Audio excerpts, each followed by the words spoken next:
সবকিছু শেষ আছে না বলেন তো? সবকিছু শেষ আছে।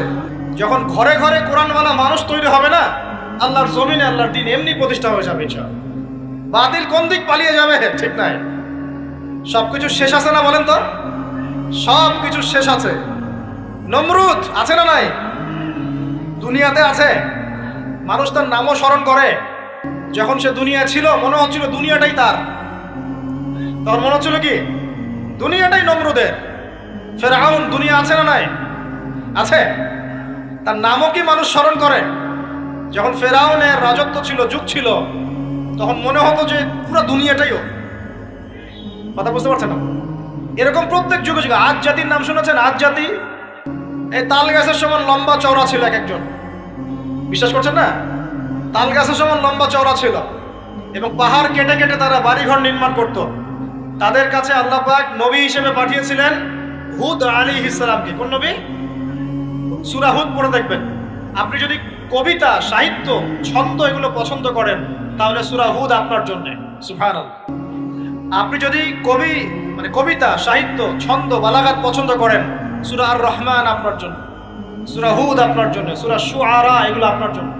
এত চমৎকার কাব্যিক বিন্যাস আছে, মানে কবিতার ছন্দে ছন্দে উপন্যাস ব্যাখ্যা করা হয়েছে বলে। সুবহানাল্লাহ। মানুষ তো কোরআনকে মূল্যায়ন করে না।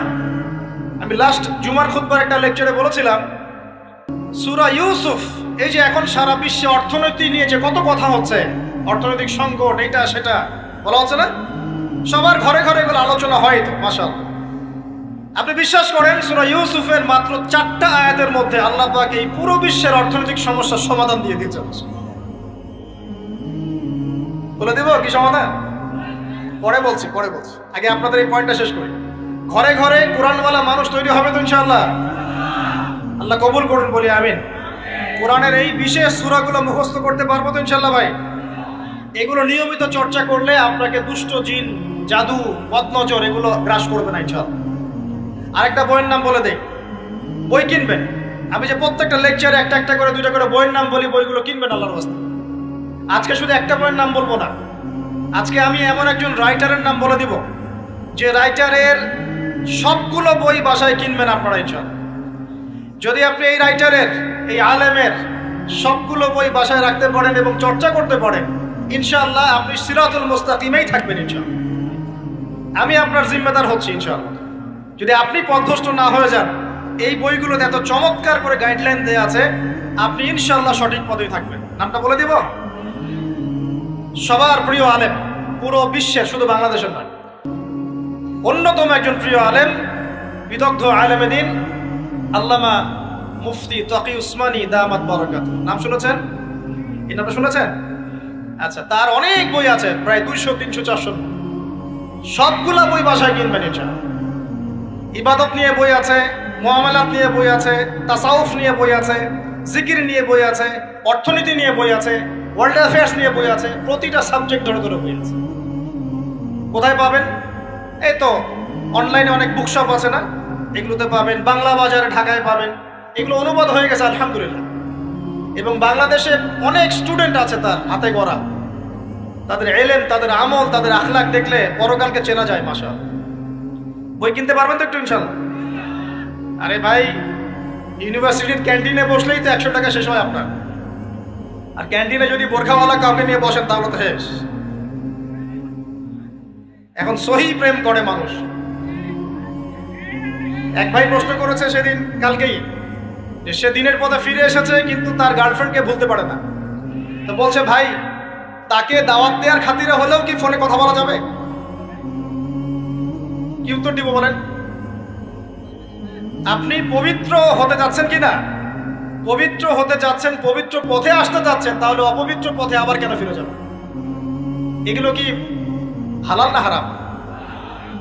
আল্লাহ পাক বলেছেন, লা তাকরাবু জিনা, জিনার ধারের কাছেও যেও না, ধারের কাছেও যেও না। দেখেন, এই একই কথা আল্লাহ পাক আদম এবং হাওয়া আলাইহিস সালামকে এইরকম শব্দে বলেছিলেন, ওয়ালা তাকরাবা হাদিহি শাজারা, তোমরা এই গাছের ফল খেও না এমন নয়, তোমরা এই গাছের কাছেও যেও না। আমার কথা কি বুঝতে পারছেন? মানে এই বাস অতিক্রম করে এসো না এমন নয়, এই বাসের কাছেও বসবা না। বুঝতে পারছেন কথা? একইভাবে আল্লাহ বলছেন, ওয়ালা তাকরাবু জিনা, তোমরা জেনা করো না এমন নয়, জেনার কাছেও ফিজিক্যাল রিলেশন তো অনেক দূরের কথা, হারাম। আপনি ফোনেও কথা বলবেন না, আল্লাহ পাক তৌফিক দান করুন। আপনি যদি পবিত্র থাকতে পারেন ইনশাআল্লাহ তাআলা আল্লাহ পাক আপনাকে আপনার উপযুক্ত পাত্রী দিবেন ইনশাআল্লাহ। আর যদি আপনি পবিত্র থাকতে না পারেন, এমন হতে পারে হয়তো আপনি পবিত্র কাউকে পান নাই, হতে পারে কিনা? আচ্ছা প্রিয় ভাইয়েরা, বইটা কিনবেন, বইটার নাম, দোয়ার বইটার নাম হলো হিসনুল মুসলিম। কি নাম?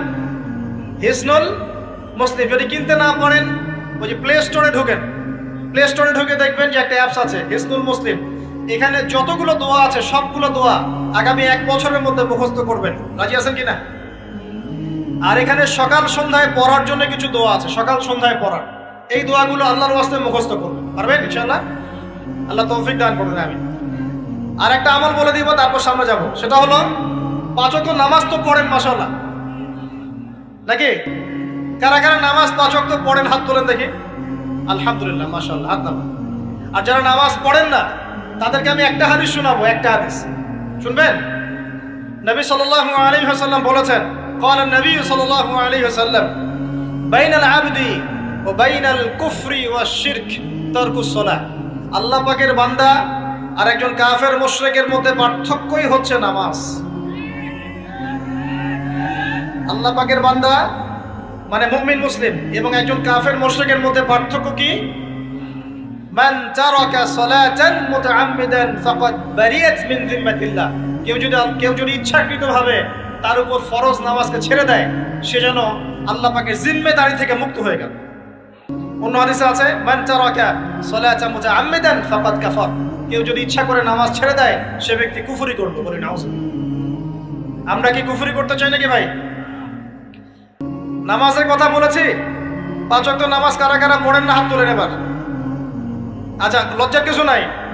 এখন আমার সাথে তওবা করেন, আমার সাথে তওবা করেন, বলেন আস্তাগফিরুল্লাহ আল্লাযী লা ইলাহা ইল্লা হুয়াল হাইয়ুল কাইয়্যুম ওয়া আতুবু ইলাইহি।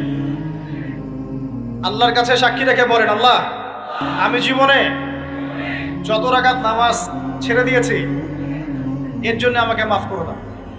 ইনশাআল্লাহ আগামী জীবনে আমি বিনা ওজরে 1 ওয়াক্ত নামাজও বাদ দিব না ইনশাআল্লাহ। রাজি আছেন ইনশাআল্লাহ? বাস এই একটা নসিহত যদি আজকে আপনারা আমল করতে পারেন, ইনশাআল্লাহ আজকের মাহফিল সফল। করা যাবে? আর বই কিনতে বললাম 1 নাম্বার কোন বই বলেন? হিসনুল।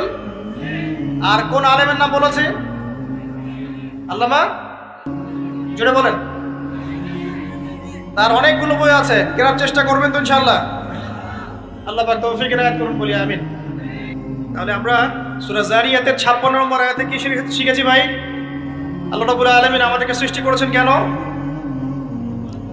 তার ইবাদত করার জন্য আছে। এখন আমাকে বলেন যে আল্লাহ পাকের ইবাদত করার জন্য আল্লাহ পাক এই দুনিয়াতে আমাদেরকে কত বছর সময় দিয়েছেন? বলেন দেখি। সর্বোচ্চ কত হবে? সর্বোচ্চ 60, 70, 100 হতে পারে। এই তো। আমরা কি চিরস্থায়ী থাকবো এখানে না চলে যাব? আচ্ছা, দুনিয়ার জীবনটা তাহলে কি? আল্লাহ পাক বলছেন, আল্লাযী খালাকাল মাউতা ওয়াল হায়াতা লিয়াবলুয়াকুম আইয়ুকুম আহসানু আমালা। আল্লাহ পাক জীবন মৃত্যু সৃষ্টি করেছেন কেন?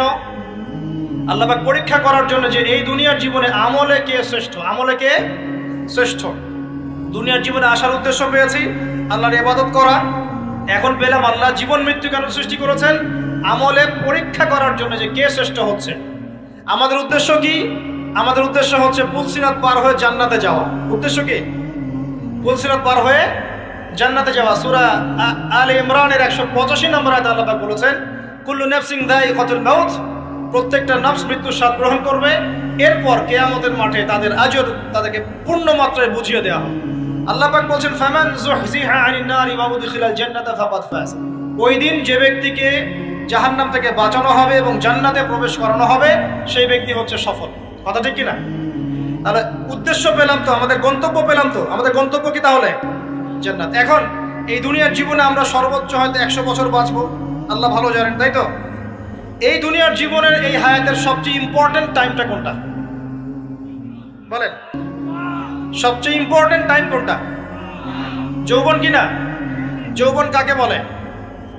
যৌবন কাকে বলে? কত বছর থেকে কত বছর পর্যন্ত?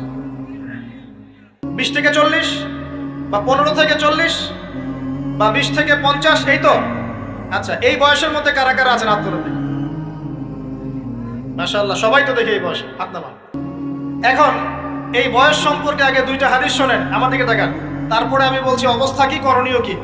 আমি বলেছি যুবকদেরকে কিছু নসিহত করবো আজকে, নিয়াত করেছি, ঠিক আছে ভাই? আচ্ছা, যুবকদের সম্পর্কে প্রথম হাদিস, রাসূল সাল্লাল্লাহু আলাইহি ওয়াসাল্লাম বলেছেন, কিয়ামতের মাঠে মানুষ যখন উঠবে, আমরা উঠবো কিনা? আচ্ছা, নাকি উঠবো না? যারা আগুনে পুড়ে গেছে তারা উঠবে কিনা?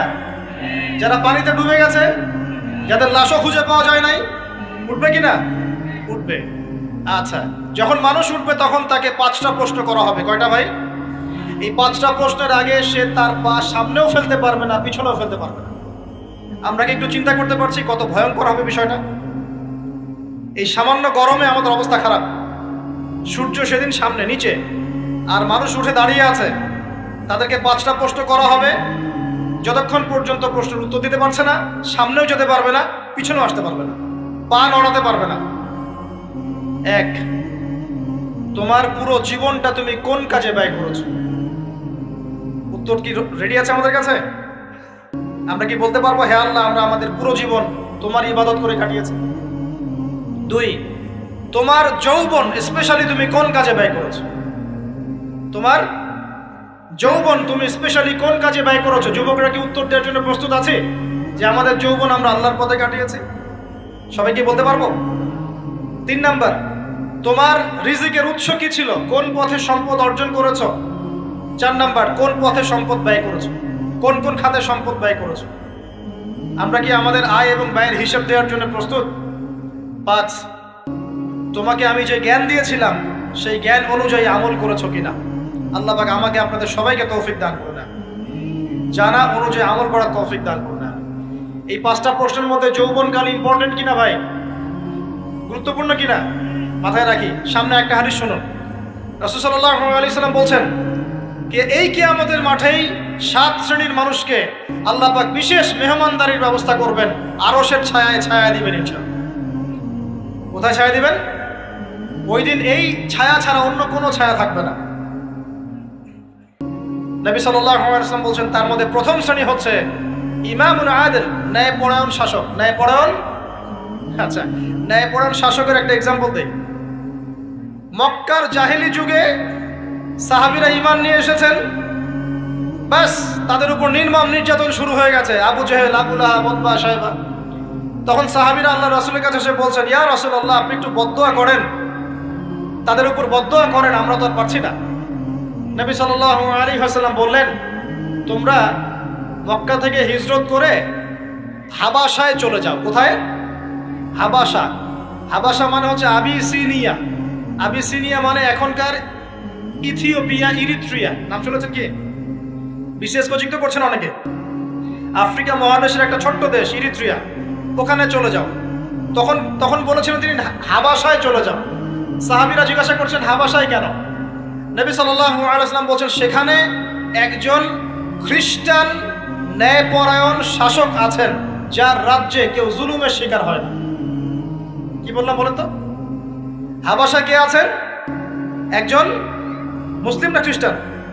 খ্রিস্টান ন্যায়পরায়ণ শাসক আছেন যার রাজ্যে কেউ জুলুমের শিকার, মুসলমান নন এমন একজন শাসকের প্রশংসা করে আমাদের নবীজি বললেন তার রাজ্যে কেউ জুলুমের শিকার হয়। সুবহানাল্লাহ। সাহাবীরা সেখানে হিজরত করলেন, নেতৃত্ব দিয়েছেন জাফর বিন আবি তালিব রাদিয়াল্লাহু আনহু। সেই সাহাবী বাদশাহ নাজাশী, তার নাম ছিল বাদশাহ নাজাশী, তার সামনে দাঁড়িয়ে সূরা মারিয়াম তেলাওয়াত করেছিলেন। ওই সূরা মারিয়ামে ইয়াহইয়া, জাকারিয়া, ঈসা, তার মা, এই গল্প ঘটনাগুলো আছে। এই সূরার তেলাওয়াত শুনে বাদশাহ নাজাশীর চোখ দিয়ে পানি পড়তে পড়তে দাড়ি ভিজে গিয়েছে। সুবহানাল্লাহ। শেষে তিনি ঈমান নিয়ে আসেন, মুসলমান হন, আলহামদুলিল্লাহ। আমাদের নবীজি তার জানাজার নামাজ পড়েছিলেন, আমাদের নবীজি তার গায়েবানা জানাজার নামাজও পড়েছেন, বলে সুবহানাল্লাহ। এখানে একটা পয়েন্ট খালি বলতে চাই, একজন অমুসলিম শাসক সম্পর্কে আমাদের নবীজি মন্তব্য করেছিলেন তার রাজ্যে কেউ জুলুমের শিকার হয় না। আর আজকের দিনে সারা বিশ্বের কোনো কোনো ক্ষেত্রে মুসলিম শাসকদের ব্যাপারেও এই কথা বলা যায় না যে তার রাজ্যে কেউ জুলুমের শিকার হয়। আল্লাহ পাক বলছেন আরশের ছায়া আমি ছায়া দিব 7 শ্রেণীর মানুষকে। কয় শ্রেণী? তার মধ্যে প্রথম শ্রেণী হচ্ছে ইমামুন আদিল, ন্যায়পরায়ণ শাসক। আল্লাহ পাক আমাদের সমস্ত শাসকদেরকে ন্যায়পরায়ণ হওয়ার তৌফিক দান। 2 নাম্বার, সেই যুবককে আমি সেখানে আশ্রয় দিব যেই যুবক তার যৌবনকালটা আল্লাহর পথে কাটিয়ে দিয়েছে। এবার কি হাদিসটা আপনি পেয়েছেন? এর আগের হাদিস কি শুনলেন? পা নড়াতে পারবেন না যতক্ষণ পর্যন্ত এই প্রশ্নের উত্তর না দিচ্ছেন যৌবনকাল কোন পথে ব্যয় করেছেন। এখন যদি আল্লাহর পথে ব্যয় করেন তাহলে আরশের ছায়া ছায়া পাচ্ছেন আলহামদুলিল্লাহ। বাকিগুলো কারা কারা একটু বলে দেই। 3 নাম্বার হচ্ছে সেই ব্যক্তি যে একজন আরেকজনকে মহব্বত করে, এক ব্যক্তি আরেক ব্যক্তিকে মহব্বত করে শুধুমাত্র আল্লাহর সন্তুষ্টির জন্য। কথা কি বুঝতে পারছেন? এই মহব্বত আবার এই ছেলে মেয়ের ফ্রি মিক্সিং না। কথা বুঝতে পারেনি? দিনের খাতিরে মহব্বত, আল্লাহর জন্য মহব্বত, আল্লাহর জন্য। 4 নাম্বার এমন ব্যক্তি যে এত গোপনে দান করে যে তার বাম হাত জানে না ডান হাত কি দান করেছে। আমরা তো এখন 1 টাকা দান করলে 100 টাকা ফুটাই। ফেসবুক আছে, মারাত্মক একটা জিনিস ফেসবুক, মানে এটা মানুষকে আর মানুষ রাখে না।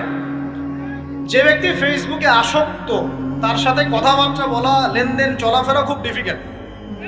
মানে কি বোঝেন আগে কথাটা?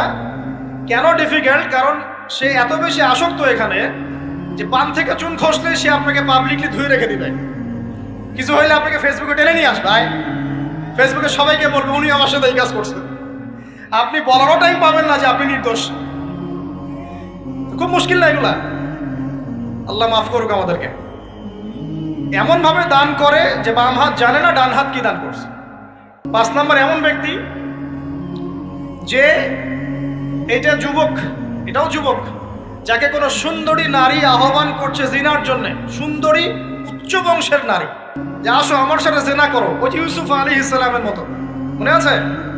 ইউসুফ আলাইহিস সালামের ঘটনা মনে আছে? আচ্ছা, কিন্তু সেই যুবক বলে, সেই ব্যক্তি বলে ইন্নী আখাফুল্লাহ, আমি আল্লাহকে ভয় করি, আমি তোমার সাথে খারাপ কাজ করতে পারবো। এরকম ছেলে এবং এরকম মেয়ে এখন সমাজে খুঁজে পাওয়া যায়? হাতে গোনা, হাতে গোনা।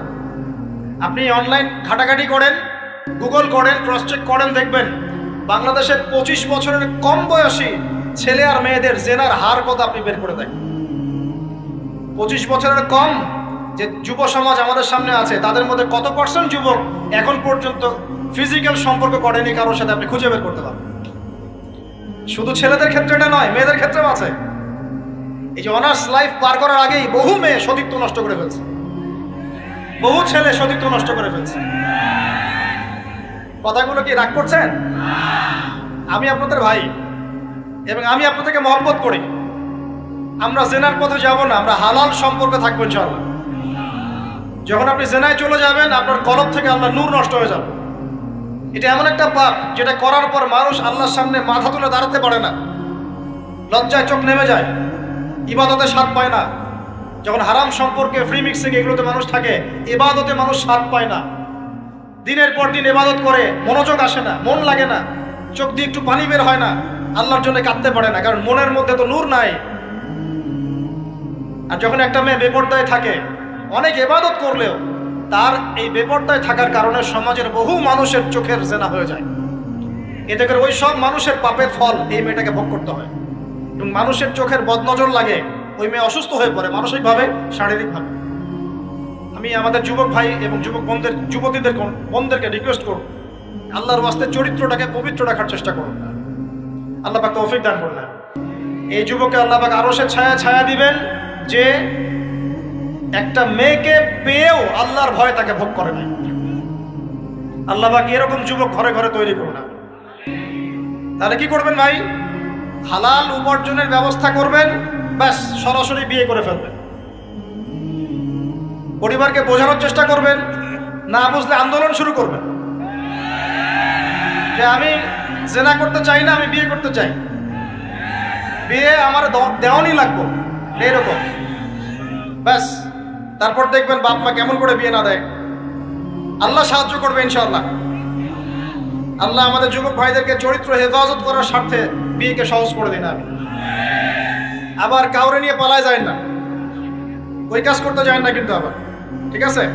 কারণ এভাবে কোর্টে গিয়েও যদি একটা মেয়ে বিয়ে করে, এই বিয়ের জায়েজ না জায়েজ নিয়ে অনেক কথা আছে। অতএব এইসব ঝুঁকির মধ্যে যাবেন না, বাসায় বোঝানোর চেষ্টা করবেন। আর এক শ্রেণীর ব্যক্তি আছে যাদেরকে আল্লাহ পাক আরশের ছায়া ছায়া দিবেন। তারা কারা? যারা গোপনে আল্লাহকে স্মরণ করে কাঁদতে পারে। বলি সুবহানাল্লাহ। এখন এই দুটো হাদিসের মধ্যে যুবকদের অবস্থান কি পেয়েছেন? আচ্ছা, আরেকটা শোনাই এবার। নবী সাল্লাল্লাহু আলাইহি ওয়াসাল্লাম বলেছেন, 5টা জিনিস আসার আগেই 5টা বিষয়কে মূল্যায়ন করো। 1, তোমার বার্ধক্য আসার আগেই তোমার যৌবনকে মূল্যায়ন করো। যৌবনের গুরুত্ব পেলেন তো এবার? তোমার মৌত আসার আগেই তোমার জীবনকে মূল্যায়ন করো। অসচ্ছলতা আসার আগেই সচ্ছলতাকে মূল্যায়ন করো। অসুস্থতা আসার আগেই সুস্থতাকে মূল্যায়ন করো। এবং এই যে কথাটা বললাম যে তোমার বার্ধক্য আসার আগেই যৌবনকালটাকে মূল্যায়ন করো। এই হাদিসগুলোর মধ্যে আমরা সংক্ষিপ্ত পরিসরে যৌবনকালের গুরুত্ব পাচ্ছি কিনা ভাই? এখন এই যৌবনকালটা আমাদের কাটানো উচিত আল্লাহ পাকের ইবাদতের মধ্য দিয়ে। এই যৌবনকালটা আমাদের কাটানো উচিত কয়েকটা বিষয়ের মধ্য দিয়ে। তার মধ্যে আমি 10টা পয়েন্ট আপনাকে বলবো। কয়টা ভাই?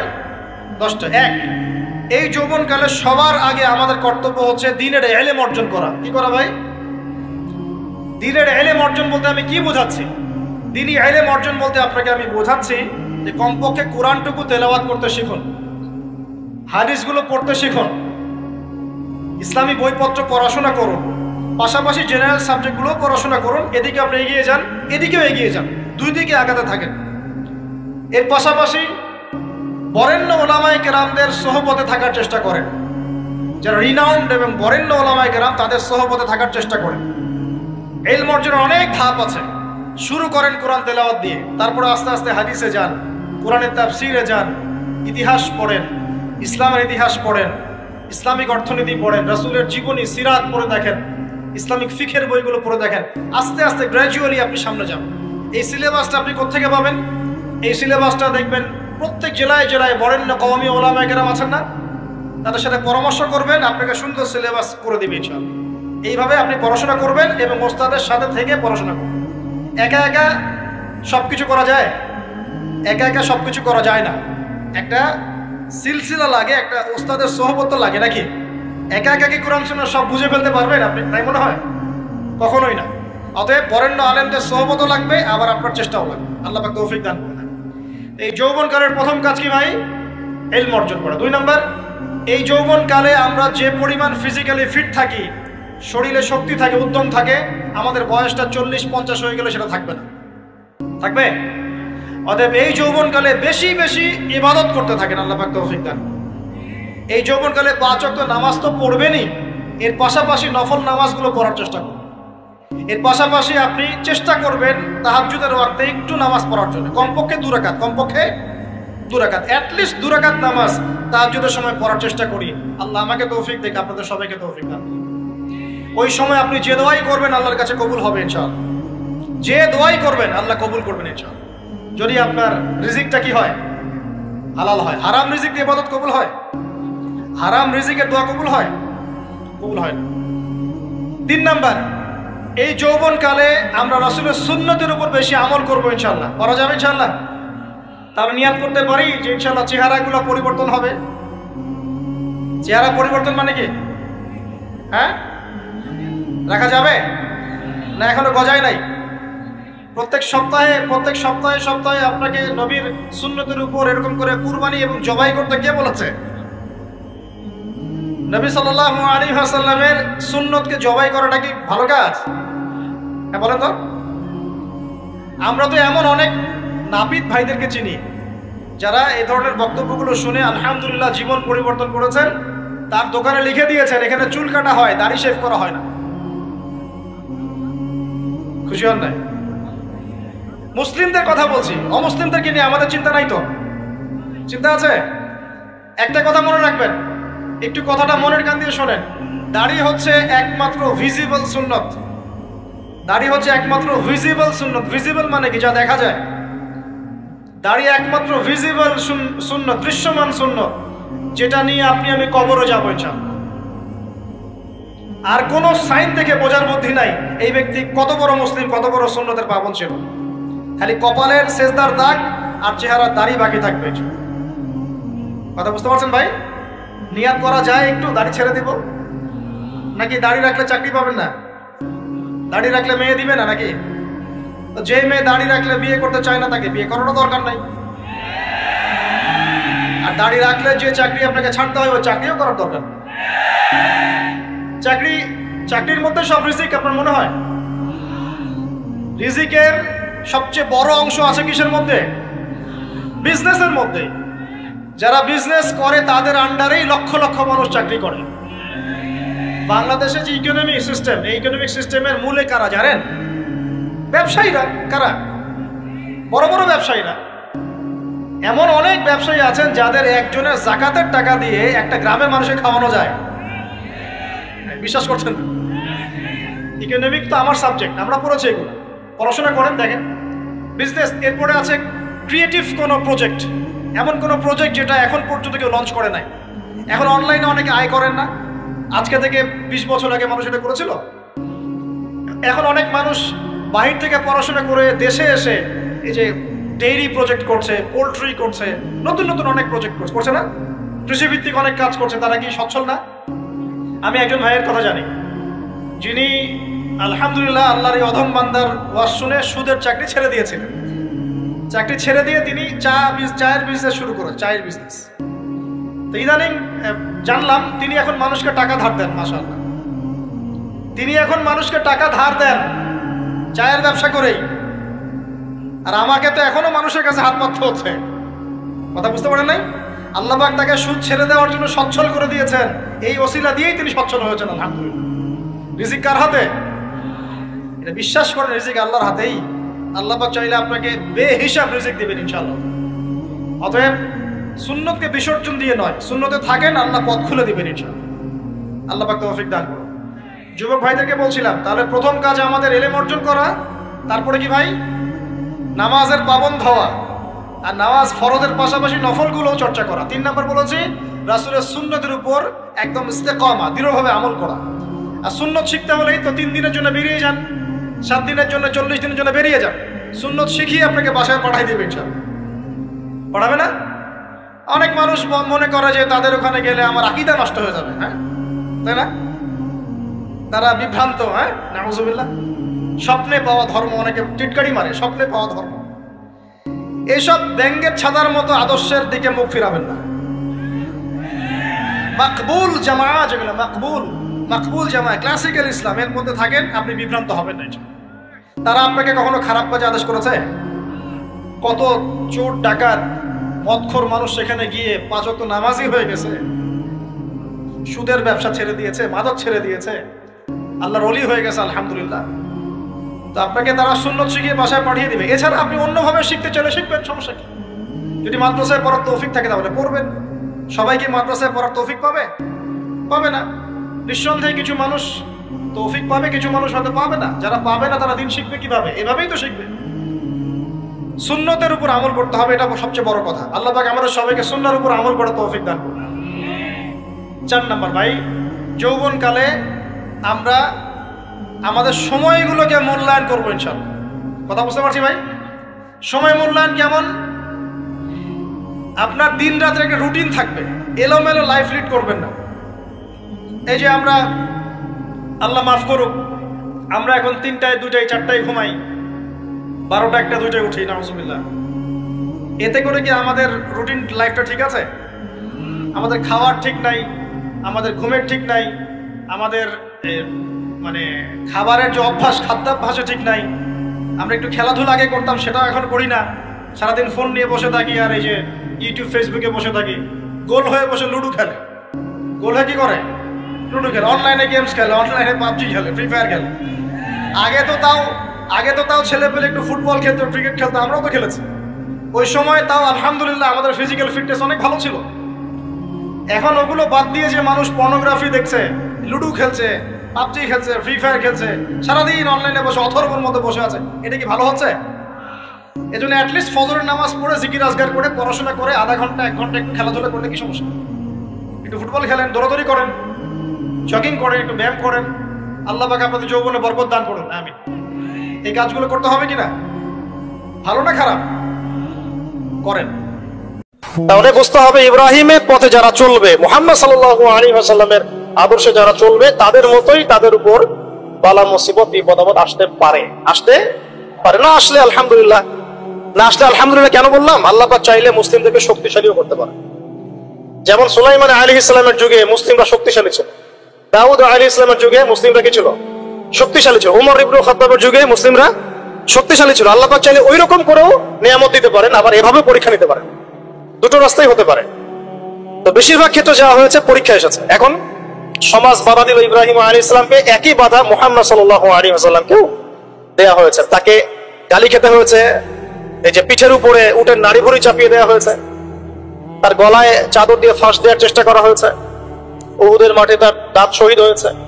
3 বছর, তিনটা বছর, 3 ঘন্টা না, 3টা বছর নবী সাল্লাল্লাহু আলাইহি ওয়াসাল্লামকে সাহাবীদেরকে একসাথে কিছু পাহাড়ের নিচে, ওটাকে বলে শিয়ারে আবু তালেব, এখানে রেখে দেওয়া হয়েছে 3 বছর। Boycott, socially boycott. কেউ তাদের সাথে কথা বলবে না, তাদেরকে খাবার দিবে না, তাদের সাথে বিয়ে শাদী করবে না, কিছুই করবে না। এক ঘরে করা, বোঝেন না? এক ঘরে করা, একদম সোশ্যালি বয়কট। 3 বছর গাছের ছাল পাতা খেয়ে তারা থেকেছে।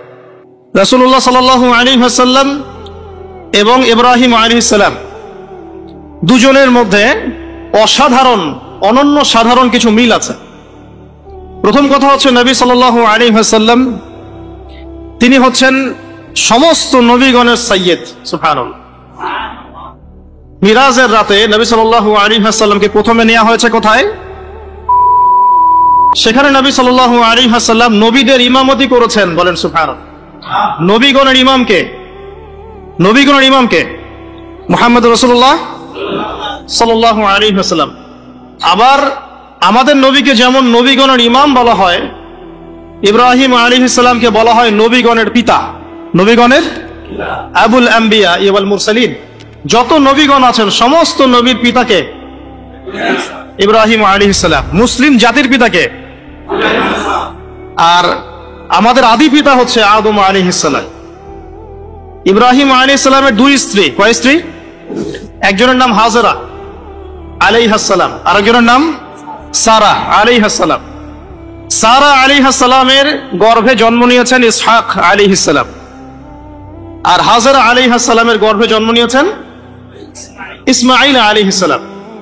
ইসমাঈল আলাইহিস সালামের বংশধরদের মধ্যে আমাদের নবী মুহাম্মদ সাল্লাল্লাহু আলাইহি ওয়াসাল্লামের জন্ম। সুবহানাল্লাহ। আমরা হচ্ছি বনু ইসমাঈল। আমরা কি? বনু ইসমাঈল। আর ইসহাক আলাইহিস সালাম থেকে পরবর্তীতে ইয়াকুব আলাইহিস সালামের জন্ম। ইয়াকুব আলাইহিস সালামের আরেক, এই ট্রাইবগুলো শুরু হলো কোথা থেকে? ইব্রাহিম আলাইহিস সালাম থেকে। এই কারণে তাকে বলা হয় নবীগণের পিতা। আমরা বলি father of nation, father of the nation, তাই বলি না? আর তিনি হচ্ছেন ফাদার অফ আম্বিয়া, নবীগণের পিতা। আর আমাদের নবী মুহাম্মদ সাল্লাল্লাহু আলাইহি ওয়াসাল্লাম নবীগণের নেতা, নবীগণের একজন পিতা আর একজন কি? নেতা। তাহলে আমরা নেতার উম্মত। আমরা কার উম্মত? নেতার উম্মতের হাতে এখন নেতৃত্ব নাই। নেতার উম্মতের হাতে কি নাই? সারা বিশ্বের নেতৃত্ব কি নেতার উম্মতের হাতে আছে? নেতৃত্বের কথা বললেই এক শ্রেণীর মুনাফিক আছে, খারেজি মারা শুরু করে। এই মুনাফিকদেরকে নিয়ে বড় সমস্যা। এরা তাসবিহ, তাহলিল, জিকির, আজকার, নামাজ, রোজার মধ্যে ইসলামকে রাখতে চায়। ইসলামকে সমাজ, অর্থনীতি, রাষ্ট্রে নিয়ে যেতে চায় না।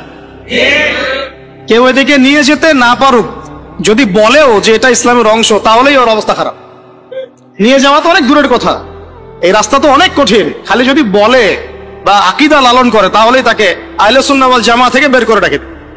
এখন ইব্রাহিম আলাইহিস সালাম নবীগণের পিতা, আর আমাদের নবী মুহাম্মদ সাল্লাল্লাহু আলাইহি ওয়াসাল্লাম নবীগণের নেতা। মিল পাইছেন কি? আচ্ছা, সামনে যান। ইব্রাহিম আলাইহিস সালামকে সর্বপ্রথম বাধা পেতে হয়েছে তাওহীদের পথে পরিবার থেকে। কোত্থেকে?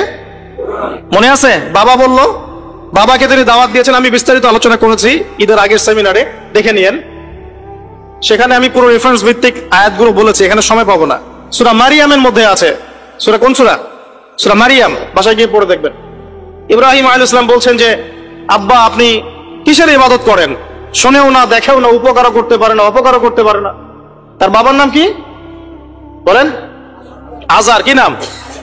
ওই এলাকার রাষ্ট্রনেতার নাম ছিল নমরুদ। কি নাম ছিল? 400 বছর হায়াত পেয়েছিল। কত বছর? 400 বছর হায়াত পাওয়ার পরে বলছে যে আমি আল্লাহ, নাউজুবিল্লাহ। একটা পর্যায়ে গিয়ে মানুষ দেখছে যে এত বছর ধরে বেঁচে আছি, আমার তো কিছুই হয় না, তখন বলছে যে সেই রব, নাউজুবিল্লাহ। ঠিক ফেরাউনের মতো। কে বলেছিল? ফেরাউন। আনা রব্বুকুমুল আ'লা, কি বলেছিল? আমি তোমাদের মহান রব বলেছিল না? এই যে মিল পাচ্ছেন। ফেরাউনের ঘরে আল্লাহ পাক যেমন মূসাকে জন্ম দিয়েছেন, মানে মূসাকে প্রতিপালন করেছেন, জন্ম তো দেন নাই, প্রতিপালন করেছেন, ঠিক তেমনি আজারের ঘরে আল্লাহ রাব্বুল আলামিন তাওহীদের শেকড় ইব্রাহিম আলাইহিস সালামকে জন্ম দিয়েছেন। বুঝতে পারছেন? ঠিক ওই রকমই আল্লাহ রাব্বুল আলামিন আবু জেহেলদের সমাজে মুহাম্মদ সাল্লাল্লাহু আলাইহি ওয়াসাল্লামকে জন্ম দিয়েছেন। মানে যেখানে যত বেশি জাহেলিয়াত, সেখানে তত শক্তিশালী মুমিনের জন্ম হবে ইনশাআল্লাহ। তাহলে এখন কি সমাজে জাহেলিয়াত কম না বেশি? তাহলে আমাদেরকেও শক্তিশালী মুমিন হতে হবে নাকি? আল্লাহ তৌফিক দান করুন। ইনশাআল্লাহ যত বেশি জাহেলিয়াত ছড়াবে, তত বেশি শক্তিশালী তাওহীদপন্থী মানুষের জন্ম হবে ইনশাআল্লাহ। আর আমি যদি না হতে পারি, এটা আমার ব্যর্থতা। আমি না হতে পারলে কার ব্যর্থতা? আপনি না হতে পারলে আপনার ব্যর্থতা। কিন্তু আল্লাহ পাক যাকে কবুল করবেন সে হবেই ইনশাআল্লাহ। তো এই কবুলিয়াতের মধ্যে যদি আমরা পড়ি, তাহলে আমরা ধন্য হলাম না? এই কবুলিয়াত কি এমনি এমনি আসবে না? দোয়া করতে হয়, আল্লাহর কাছে চাইতে তো হয়, দোয়া করতে হয় যে আল্লাহ আমাকে কবুল করো, আল্লাহ আমাদেরকে কবুল করো। এই শিরক, এই বেদাত, এই হারাম, দোয়া না করলে তো আল্লাহ পাক কবুল করবেন না। আল্লাহ পাক দোয়া করতে বলেছেন না? আল্লাহ পাক তৌফিক দান করুন, আমিন। যেখানে ফেরাউন সেখানেই মূসা, যেখানে আবু জাহেল সেখানেই মুহাম্মদ সাল্লাল্লাহু আলাইহি ওয়াসাল্লাম, যেখানে আজার সেখানে কে? ইব্রাহিম আলাইহিস সালাম। তো প্রথম বাধা পেয়েছেন পরিবার থেকে। বাবা বলল বাড়ির থেকে বের হয়ে যা। ইব্রাহিম আলাইহিস সালাম দাওয়াত দিচ্ছেন বাবাকে, আব্বা আপনি, আমার কাছে জ্ঞান এসেছে, সেই জ্ঞান অনুসরণ করেন। আপনি যে মূর্তিগুলোর উপাসনা করছেন, আমি ভয় করি যে আল্লাহ আপনাকে শয়তানের দলভুক্ত করে দিবেন, আযাব দিবেন আপনার প্রতি। পড়ে নিয়েন সূরা মারিয়াম। তখন আজার তিনি বলছেন, আজারকে নমরুদের প্রধান পুরোহিত, নমরুদ গভর্নমেন্টের প্রধান কি? পুরোহিত। পুরোহিত বোঝেন কিনা? বোঝেন না? ঠাকুর বোঝেন না? এখন নমরুদ বলছে, আজার বলছে এখান থেকে বের হয়ে যা, আমার বাসা থেকে বের হয়ে যা। যদি বের না হস আর আমার এই মিল্লাতে ফিরে না আসিস, আর এই আমার ইলাহ যেগুলো আমরা উপাসনা করি এদেরকে যদি ত্যাগ করিস, তাহলে আমি তোর মাথা পাথর দিয়ে মেরে ফাটিয়ে দিব। এটা কার কথা? আজারের কথা। ইব্রাহিম আলাইহিস সালাম তর্ক করলেন না, বললেন সালামুন আলাইক, আপনার উপর শান্তি বর্ষিত হোক। তিনি চলে গেলেন। বাড়ি থেকে কি হলেন? মানে প্রথম বাধাটা তিনি পেলেন কোত্থেকে? পরিবার থেকে। ঠিক মুহাম্মদ সাল্লাল্লাহু আলাইহি ওয়াসাল্লামের জীবন দেখেন, এই দুইজনের জীবনী পড়ে দেখবেন আগামী 7 দিনের মধ্যে, ঠিক আছে? আচ্ছা, এই ঘটনা মুহাম্মদ সাল্লাল্লাহু আলাইহি ওয়াসাল্লামের সাথেও ঘটেছে। তার আশপাশে আছে আবু জেহেল, আবু লাহাব, উতবা, সাইবা। এরা কারা? এরা কি পর না আপন? এর নিজের বংশের লোক না, নিজের পরিবারের লোক না। ব্যাস, তার সাথে বিরোধিতা শুরু হলো আগে পরিবার থেকে। ইব্রাহিম আলাইহিস সালাম যেমন পরিবারকে আগে দাওয়াত দিলেন, আমাদের নবীও তেমনি আগে পরিবারকে দাওয়াত দিয়েছেন। প্রথমে এসে পরিবারকে ইসলামের দাওয়াত দিয়েছেন। কিছু কিছু মানুষ কবুল করেছে, যেমন খাদিজা রাদিয়াল্লাহু আনহা, আলী ইবনে আবি তালিব, যায়েদ ইবনে হারেসা ইত্যাদি। আবার আবু জেহেল, আবু লাহাব এরা আবার কবুল করলো না, আবু তালেব এরা আবার কবুল করলো না। তো এখানে আমরা বুঝতে পারছি দিন প্রসার প্রতিষ্ঠার জন্য আগে পরিবার থেকে স্টার্ট করতে হবে। আগে পরিবারে দাওয়াত দিতে হবে। পরিবার বর্গ যদি লাইনে আসে আলহামদুলিল্লাহ, না আসলে তাদেরকে তাদের জায়গায় ছেড়ে দিতে হবে, নিজের রাস্তা খুঁজে নিতে হবে। ঠিক মুহাম্মদ সাল্লাল্লাহু আলাইহি ওয়াসাল্লামও কিন্তু পরিবারকে দাওয়াত দিলেন, পরিবার কবুল করলো না, তিনি তার পথে চললেন। তিনি কি বসে গিয়েছিলেন? সমাজে দাওয়াতি কাজ চলমান থাকলো। এই যে মিল পাচ্ছেন মুহাম্মদ সাল্লাল্লাহু আলাইহি ওয়াসাল্লাম ইব্রাহিম আলাইহিস সালামের জীবনে। এবার আরো সামনে যান। পরিবারের পরে ইব্রাহিম আলাইহিস সালামকে বাধা দিয়েছিল তার সমাজ। তার কি? সমাজ, সোসাইটি। সমাজের মধ্যে দাওয়াতি কাজ করছেন। সমাজের চলমান যে ধারাগুলো আছে, চলমান জাহেলিয়াত, চলমান ফিতনা, ফাসাদ, শিরক, কুফর, এগুলোর যারা তাবেদারি করে, তারা ইব্রাহিম আলাইহিস সালামের পথে প্রতিবন্ধকতা সৃষ্টি করে। কেউ বলছে ওই যে চন্দ্র আমার রব, কেউ বলছে তারকাগুলো রব, কেউ বলছে সূর্য রব। হায়দা একবার ইব্রাহিম আলাইহিস সালাম বুঝতে পারলেন যে এগুলো তো আমার রব নয়। তখন তিনি বলছেন, ইন্নী ওয়াজ্জাহতু ওয়াজহিয়া লিল্লাযী ফাতারাস সামাওয়াতি ওয়াল আরদা হানিফাও ওয়া মা আনা মিনাল মুশরিকিন। ইন্না সলাতি ওয়া নুসুকি ওয়া মাহইয়ায়া ওয়া মামাতি লিল্লাহি রাব্বিল আলামিন। মানে সমাজ দ্বিতীয় বাধা দিল। ঠিক একই ভাবে মুহাম্মদ সাল্লাল্লাহু আলাইহি ওয়াসাল্লামকেও দ্বিতীয় বাধা কে দিয়েছে? সমাজ। কি বাধা? সমাজের মানুষ তাকে গালিগালাজ করা শুরু করেছিল। তাকে মোটামুটি ভাবে 15টা গালি খেতে হয়েছে। কতগুলা বলেন? কাকে গালি দিয়েছে? আমাদের নবী মুহাম্মদ সাল্লাল্লাহু আলাইহি ওয়াসাল্লামকে মোটামুটি ভাবে 15টা গালি খেতে হয়েছে।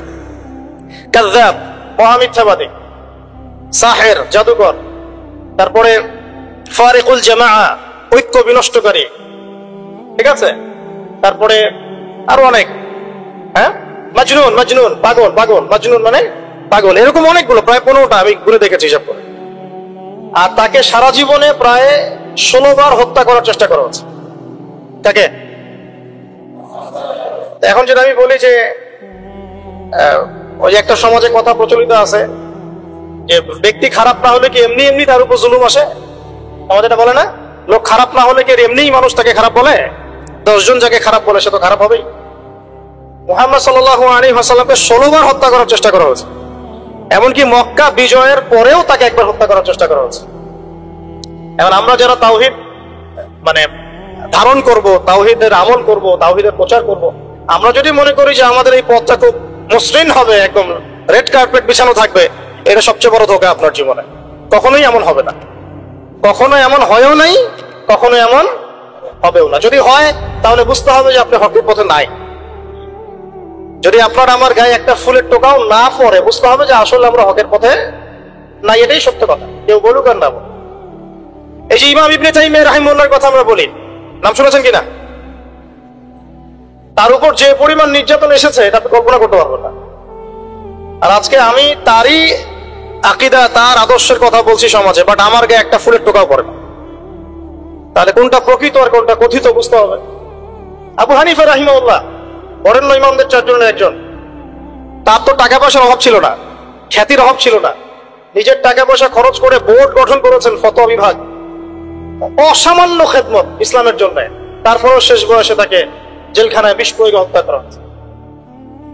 তাহলে বুঝতে হবে ইব্রাহিমের পথে যারা চলবে, মুহাম্মদ সাল্লাল্লাহু আলাইহি ওয়াসাল্লামের আদর্শে যারা চলবে, তাদের মতোই তাদের উপর বালা মুসিবত, বিপদ আপদ আসতে পারে, আসতে পারে। না আসলে আলহামদুলিল্লাহ, না আসলে আলহামদুলিল্লাহ কেন বললাম? আল্লাহ পাক চাইলে মুসলিমদেরকে শক্তিশালীও করতে পারে।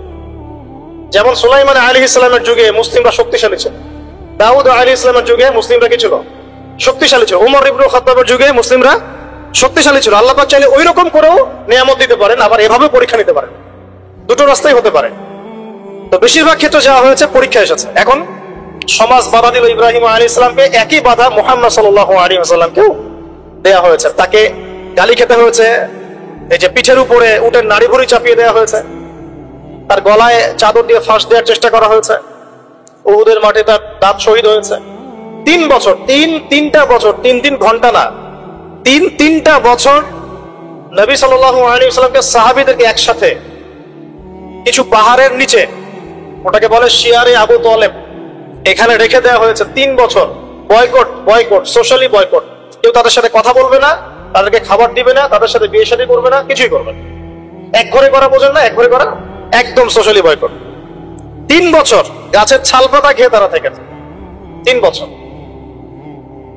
আমাদের নবীর কথা বলছে, আমাদের নবী যার আগেও কোনো গুনাহ নাই, পরেও কোনো গুনাহ নাই, যিনি কোনোদিনও নিজের স্বার্থে কোনো কাজ করেন নাই, সব করেছেন আমাদের জন্য, তাদের জন্য। এমনকি তাকে দোয়া করার ইখতিয়ার দেওয়া হচ্ছে, আপনি একটা দোয়া করেন, যা চাবেন তাই দিব, আল্লাহ পাক বলছেন। আর তিনি বলছেন এই দোয়াটা আমি রেখে দিলাম, পরকালে আমি আমার উম্মতের জন্য সুপারিশ করবো ইনশাআল্লাহ। তিনি কি নিজের স্বার্থে কোনো কাজ করেছেন? তার উপরে এত জুলুম কেন আসলো তাহলে? ওই যে যারা ইব্রাহিম আলাইহিস সালামের তাওহীদের চর্চা করবে, মুহাম্মদ সাল্লাল্লাহু আলাইহি ওয়াসাল্লামের সুন্নতের চর্চা করবে, তাদের উপরে এটা আসবে। আর এখানে সুবিধাবাদী ইসলাম পালন করলে আপনার কোনো সমস্যা নাই। সুবিধাবাদী ইসলাম কেমন? মসজিদের সভাপতি হবেন, সুদও খাবেন, সমস্যা নাই। আপনি 5 ওয়াক্ত নামাজও পড়বেন, ঘুষ খাবেন। আপনি রোজা রাখবেন, এদিকে মাশাআল্লাহ যাকাত দিবেন না। আপনি মাঝে মাঝে নফল দান সদকা করবেন, যাকাত দিবেন না। হজমরা করবেন, বছর বছর হজমরা করবেন, করে এসে সমাজে আল্লাহ বিরোধী যত লজ আছে সব বসানো শুরু করবেন। বুঝতে পারছেন না? এইগুলো সুবিধাবাদী ইসলাম। আমরা তো বলি যে 90% মুসলিমের দেশ, এটা একটা মিথ্যা কথা। এই কথাটা একটা মিথ্যা কথা। মুসলমানের সংজ্ঞাই জানি না আমরা, মুসলমান কাকে বলে। আমি একটু পর দেখাচ্ছি মুসলমান কাকে বলে। দেখ, মুসলমান কাকে বলে আপনাকে আমি একটু বোঝানোর চেষ্টা করছি, আমি বোঝাতে পারি না। আমার একটা সমস্যা ফিল করছি আমি লাস্ট 5 বছর থেকে, যে যা বুঝতে পারছি এটা বুঝাতে পারছি না। জানি না এই সমস্যা কবে দূর হবে। আর এই সমস্যা বাড়তেই আছে, যত বেশি আমি ওলামায়ে কেরামদের সোহবতে গিয়ে পড়ে আছি, তত বেশি আমার মধ্যে প্রবলেমটা বাড়ছে। আমি বুঝতে পারছি অনেক কিছু আপনাকে বুঝাতে পারছি। আমি বুঝতে পারছি যে মানে আসলে কিছুই হচ্ছে না, ফ্যান্টাসি। এটা যে অ্যাপ্রোপ্রিয়েট ভাষা প্রয়োগ করে বোঝাবো এটা আমি পারছি না। বুঝতে পারছি সারা ওয়ার্ল্ডে মুসলিমদের এমন দুরবস্থা, কিন্তু আমি আপনাকে বোঝাতে পারছি। আর কোনো কোনো ক্ষেত্রে 30-40% কথা বলা আমাদের জন্য জায়েজ, বাকি 60% কথাবার্তা আমরা বলতে পারবো না। কেন বলতে পারবো না এটা আমাকে জিজ্ঞাসা করতে আসেন না। আপনার মধ্যে ম্যাচুরিটি থাকলে আপনি বুঝে নেন। কথা কি বুঝতে পারছেন? এখন 90% মুসলিমের দেশ, মুসলিম কাকে বলে? আল্লাহ রাব্বুল আলামিন আমাকে বলেছেন, দেখেন আমাকে বলেছেন 5 ওয়াক্ত নামাজ পড়। আমি একটু ফ্র্যাঙ্কলি বললাম, 5 ওয়াক্ত নামাজ তোমরা পড়ো, 5 ওয়াক্ত নামাজ কায়েম করো। এই 5 ওয়াক্ত নামাজটুকু মুসলমানরা এখন পড়ে না। আপনি ফজরের নামাজে দেখেন তো কয়জন জামাতে আসে, কয়জন ফজরে উঠে নামাজ পড়তে পারি আমরা? আমরা তো বড় বড় কথা বলি, ইকামতের দিন। কারা এগুলো করবে?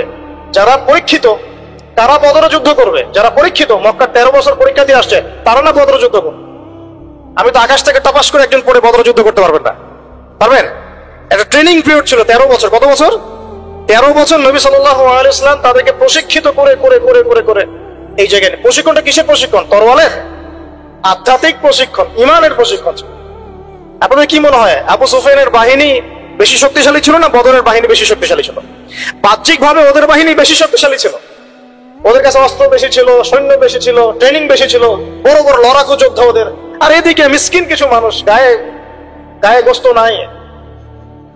হ্যাঁ, আবু বকর সিদ্দিক রাদিয়াল্লাহু আনহু কেমন মানুষ ছিলেন মনে করেন? হ্যাঁ, 6 প্যাক মনে করেন? রুগ্ন মানুষ ছিলেন, দুর্বল মানুষ। দুর্বল মানে কোন দুর্বল বলছি? ফিজিক্যালি দুর্বলের কথা, মানে ফিজিক্যালি তিনি খুব বেশি মানে শক্তিশালী, লম্বা চওড়া এরকম ছিলেন না, ছোটখাটো শুকনো হ্যাংলা পাতলা মানুষ ছিলেন। তো এই মানুষটা বদর যুদ্ধ করেন না কিসের শক্তিতে? সামরিক প্রশিক্ষণের শক্তিতে? ইমানের শক্তি। যদি মানুষের মধ্যে ইমানের প্রশিক্ষণ না থাকে, পারমাণবিক অস্ত্র দিলেও সে যুদ্ধে জিততে পারবে না। কথা বুঝতে পারছেন? তখন দেখা যাবে গুটি কয়েক কাফেরের হাতেই মুসলিমরা একদম শেষ। সারা বিশ্বে এমন হচ্ছে না? মুসলমানরা মার খাচ্ছে না? এটার জন্য তাদের ক্রেডিট না, মুসলমানদের ডিসক্রেডিট, কারণ আমরা ইমানের লেভেল থেকে নেমে গেছে অনেক বেশি। যাই হোক, আমি বোঝাচ্ছিলাম এখানে যে দেখুন 5 ওয়াক্ত নামাজটুকু পড়তে পারে না। সম্পদ হয়েছে, আল্লাহ বলেছেন যে 2.5% যাকাত দিও। বেশি চান নাই তো? 2.5% মানে কতটুকু? 100 টাকা 2.5 টাকা, খুব বেশি ক্ষতি হয়ে যাবে দিলে। মানুষ আর যাকাত দেয় না। আল্লাহ পাক বলেছেন যে তোমরা জেনার ধার কাছেও যেও না। যুবকদের মধ্যে 5% যুবক খুঁজে পাবেন না জেনা থেকে মুক্ত আছে। অনেস্টলি বলেন, জেনা মানে তো আমি শুধু সরাসরি ফিজিক্যাল রিলেশন বোঝাচ্ছি না, জেনার তো আরো ক্যাটাগরিজ আছে না? কয়জন যুবক পাবেন হারাম অ্যাফেয়ার্স করে না, কোন দেখে না? এই যে মুভিজ গুলো অনলাইনে বসে বসে এগুলো ঘাটাঘাটি করে না, নায়ক নায়কের নাম জানে না। যুবকরা টিকটক খেলে, টিকটক ব্যস্ত থাকে, কিশোর গ্যাংয়ে যোগ দেয়, মোবাইল ফোন একটা ধরাই দিয়েছেন, ব্যাস জীবনটা শেষ, ওইটাই তার সবকিছু। আর যে মেয়ের হাতে মোবাইল দিয়েছেন বাড়ির বাবা, ওই মেয়ের জীবনটা ধ্বংস করে দিয়েছেন। সে শুধু একাই ধ্বংস হবে না, কিন্তু সে আরো 10 জনকে ধ্বংস করবে। তো দেখেন আল্লাহ পাক খুব সামান্য কিছু চাইছেন, বাবা একটু নামাজটা পড়তে আয়, ব্যাস একটু কোরআনটা তেলাওয়াত করা আসে, কোরআনটা চর্চা কর, নবীর সুন্নাহ মাফিক একটু জীবনযাপন করার চেষ্টা কর। এতটুকুই পারি না। আর ইব্রাহিম আলাইহিস সালামকে আল্লাহ পাক বলছেন তোমার সন্তানকে কুরবানি করে দাও, জবাই করে দাও, তোমার সন্তানকে জবাই করে দাও। শেষ, তোমার সন্তানকে কি করো ভাই? সন্তান জবাই করার পরে আপনাকে নামাজ পড়তে বলেছেন, আল্লাহ পাক সেটাই করতে পারছেন। আর ইব্রাহিম আলাইহিস সালামকে বলা মাত্রই কোনো বিজ্ঞান নাই, কোনো যুক্তি নাই, কোনো দর্শন কিছুই নাই, তিনি বললেন সামি'না আতা'না, শুনলাম মানলাম। আল্লাহ পাক বলেছেন ব্যাস, ইয ক্বালা লাহু রাব্বুহু আসলিম, আল্লাহ পাক বলেছেন যখনই আল্লাহ পাক তাকে আত্মসমর্পণ করতে বলেছেন, তিনি বলেছেন আসলামতু লিরাব্বিল আলামিন, আমি জগৎ সমূহের রবের কাছে আত্মসমর্পণ করলাম। সন্তানকে রেখে আসো ওই যে জনমানব শূন্য জায়গায় কাবা ঘরের ওখানে। কোনো মানুষ আছে? কোনো প্রাণী আছে? পানিও নাই, খাবারও নাই, কিছুই নাই। কোন পাগল ওই কাজ করতো নাকি যুক্তি বিজ্ঞান দর্শন দিয়ে? বলেন, আপনার কি লজিকে ধরে এটা? আমি পারবো আমার সন্তানটাকে রেখে আসতে, আমার স্ত্রীকে রেখে আসতে? ইব্রাহিম আলাইহিস সালাম করলেন। এই যে যখনই আল্লাহর হুকুম এসেছে তখনই নিজের মাথাটাকে সমর্পণ করা, এটাকে আল্লাহ পাক বলছেন ইসলাম। এটা কি বলছেন? এটাই ইসলাম। এখানে আমার যুক্তির দরকার নাই, বিজ্ঞানের দরকার নাই। থাকতে পারে বৈজ্ঞানিক ব্যাখ্যা, আমার না জানলেও চলবে। থাকতে পারে যুক্তি, না জানলেও চলবে। থাকতে পারে কোন দর্শন, না জানলেও চলবে। আল্লাহর হুকুম এটাই বড় কথা, ব্যাস। এর নাম হলো ইসলাম। এখন বলেন, এই ইসলামের আওতায় কত % মুসলিম আছে বাংলাদেশে? আল্লাহ পাকের হুকুম আসছে, বাস মাথা পেতে গেছে। বলেন এখন দেখি তো। এই যে আমরা বলি 90% মুসলিমের দেশ, ডাহা মিথ্যা কথা। যাই হোক, আমরা শেষ করে দিই, আমাদের নামাজের পরে ইনশাআল্লাহ আমরা আলোচনা করবো। তো যেমন ইব্রাহিম আলাইহিস সালাম জীবনের পদে পদে এভাবে আত্মসমর্পণ করেছেন, ঠিক তেমনি মুহাম্মদ সাল্লাল্লাহু আলাইহি ওয়াসাল্লাম পুরো জীবনভর যখনই আল্লাহর যে হুকুম এসেছে মাথা পেতে নিয়েছে। মিল আছে না? সমাজ বাধা দিয়েছে ইব্রাহিম আলাইহিস সালামকেও, মুহাম্মদ সাল্লাল্লাহু আলাইহি ওয়াসাল্লামকে। তারা উভয়ে সমাজের এই প্রচলিত জাহিলিয়াতের বিরুদ্ধে লড়াই করেছে। ইব্রাহিম আলাইহিস সালামকে আগুনের পরীক্ষা দিতে হয়েছে, তাই না? আর নবী সাল্লাল্লাহু আলাইহি ওয়াসাল্লাম বললাম 15টা গালি খেতে হয়েছে, 16 বার হত্যা করার চেষ্টা করা হয়েছে। ইব্রাহিম আলাইহিস সালাম বলতেন হাসবি আল্লাহ ওয়া নি'মাল ওয়াকিল। সারা জীবন নবী সাল্লাল্লাহু আলাইহি ওয়াসাল্লাম বলেছেন হাসবুনাল্লাহু ওয়া নি'মাল ওয়াকিল। সূরা তাওবার শেষের দিকে পড়ে দেখেন। ইব্রাহিম আলাইহিস সালামকে শেষমেশ ওই এলাকার সমাজ ছেড়ে চলে যেতে হলো। ঠিক একইভাবে মুহাম্মদ সাল্লাল্লাহু আলাইহি ওয়াসাল্লামকে 13 বছর জুলুম সহ্য করার পরে চলে যেতে হলো মদিনায়। মিল আছে? ইব্রাহিম আলাইহিস সালামের সাথে কেউ নাই, তার স্ত্রী সারা আর এক স্ত্রী হাজেরা। মুহাম্মদ সাল্লাল্লাহু আলাইহি ওয়াসাল্লামের সাথেও খুব বেশি মানুষ নাই, কোটি কয়েক কিছু সাহাবা। ইব্রাহিম আলাইহিস সালামের লেগেসি বহন করেছেন তার সন্তানরা, আর এদিকে নবী সাল্লাল্লাহু আলাইহি ওয়াসাল্লামের লেগেসি বহন করেছেন আবু বকর, ওমর, উসমান, আলীর মতো মানুষ রাদিয়াল্লাহু আনহু। ইব্রাহিম আলাইহিস সালামের আদর্শ সারা দুনিয়া ছড়িয়ে পড়েছে, পড়ে নাই?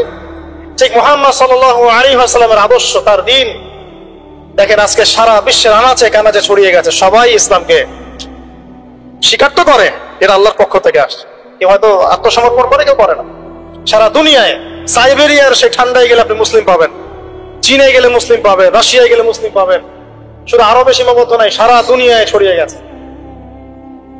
ইব্রাহিম আলাইহিস সালামকে পরীক্ষার পর পরীক্ষা দিতে হয়েছে। একই পরীক্ষা নবী সাল্লাল্লাহু আলাইহি সাল্লামকে বদরে, উহুদে, খন্দকে, খায়বারে সব জায়গায় দিতে হয়েছে। ইব্রাহিম আলাইহিস সালাম মূর্তি ভেঙেছিলেন, মনে আছে? ঠিক একই কাজ নবী সাল্লাল্লাহু আলাইহি ওয়াসাল্লাম মক্কা বিজয়ের দিন করেছেন।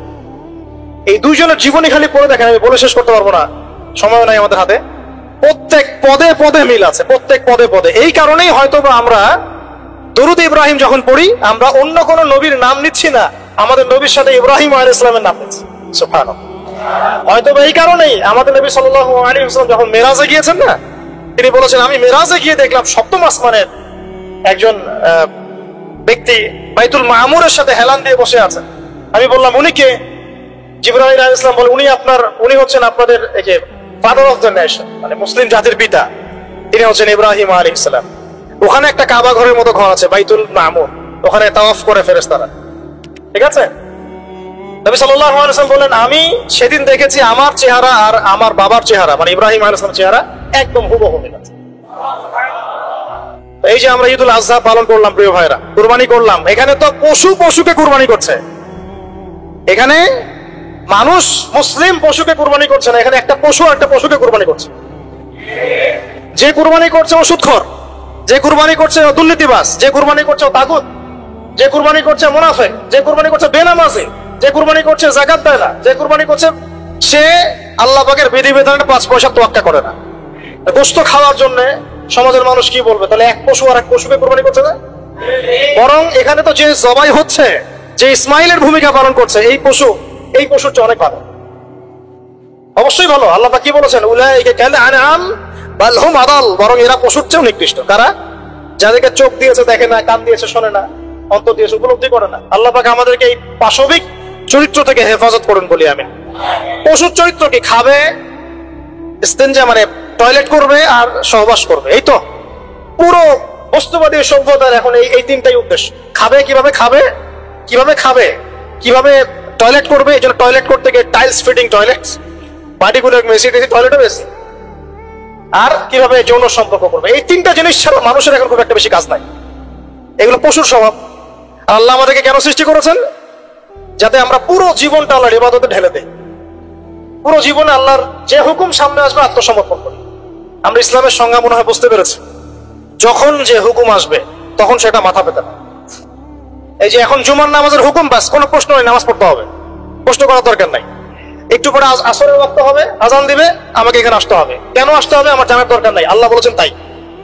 ব্যাস এভাবে অ্যান্সার দিবেন। কেন ওই যে সেকুলার মহল থেকে, নাস্তিক মহল থেকে কেন কেন কেন এইসব প্রশ্ন, এটা কেন, ওটা কেন, কোরবানি কেন, এই কেন, তোমরা তোমাদের কেন নিয়ে থাকো।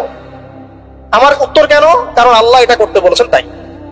তুমি আল্লাহর সাথে চ্যালেঞ্জ করো পরকালে, আমার তো তোমার হিসাব তুমি দিবে, আমার তো হিসাব দেওয়ার দরকার নেই তোমার। প্রিয় ভাইরা, যখন আল্লাহ পাকের যে হুকুম আসবে সেই হুকুমের সামনে মাথা নত করার নাম হচ্ছে ইসলাম। আর ইসলাম ইব্রাহিম আলাইহিস সালাম যেমন প্রতিষ্ঠা করে গিয়েছেন, আমাদের নবী সাল্লাল্লাহু আলাইহি ওয়াসাল্লামও প্রতিষ্ঠা করে গিয়েছেন। এখন আমরা তার উম্মত কি এই সিরাতুল মুস্তাকিম থেকে সরে যাব? তাহলে ভাই এখন থেকে ফ্যান্টাসি বাদ দিই। ফ্যান্টাসি বাদ দিয়ে আগে বুঝি ইসলাম কাকে বলে, ইসলামের পিলার কি কি, দিনই ইলম অর্জন করি।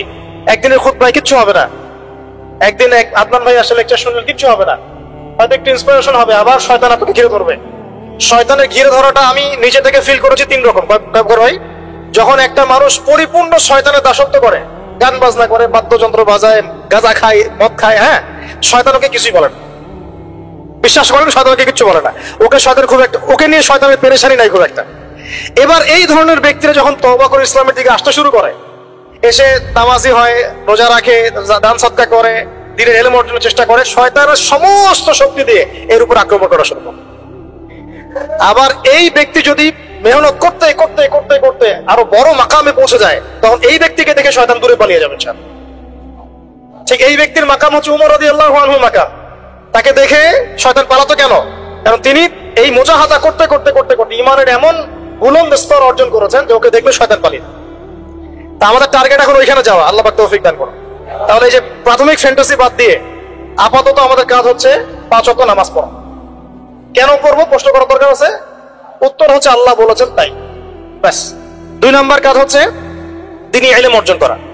দ্বীনি ইলম অর্জনের কোনো বিকল্প নাই। আর ইলম অর্জন এই 2 মাস 3 মাস 1 বছর এগুলো করলে হবে না ভাই। এই মাঝখান থেকে একটা বই টান দিচ্ছেন, ওই একটা বই টান দিচ্ছেন, অমুক রেটের একটা বই পড়লাম, অমুক তমুক একটা পড়লাম, এভাবে হবে না।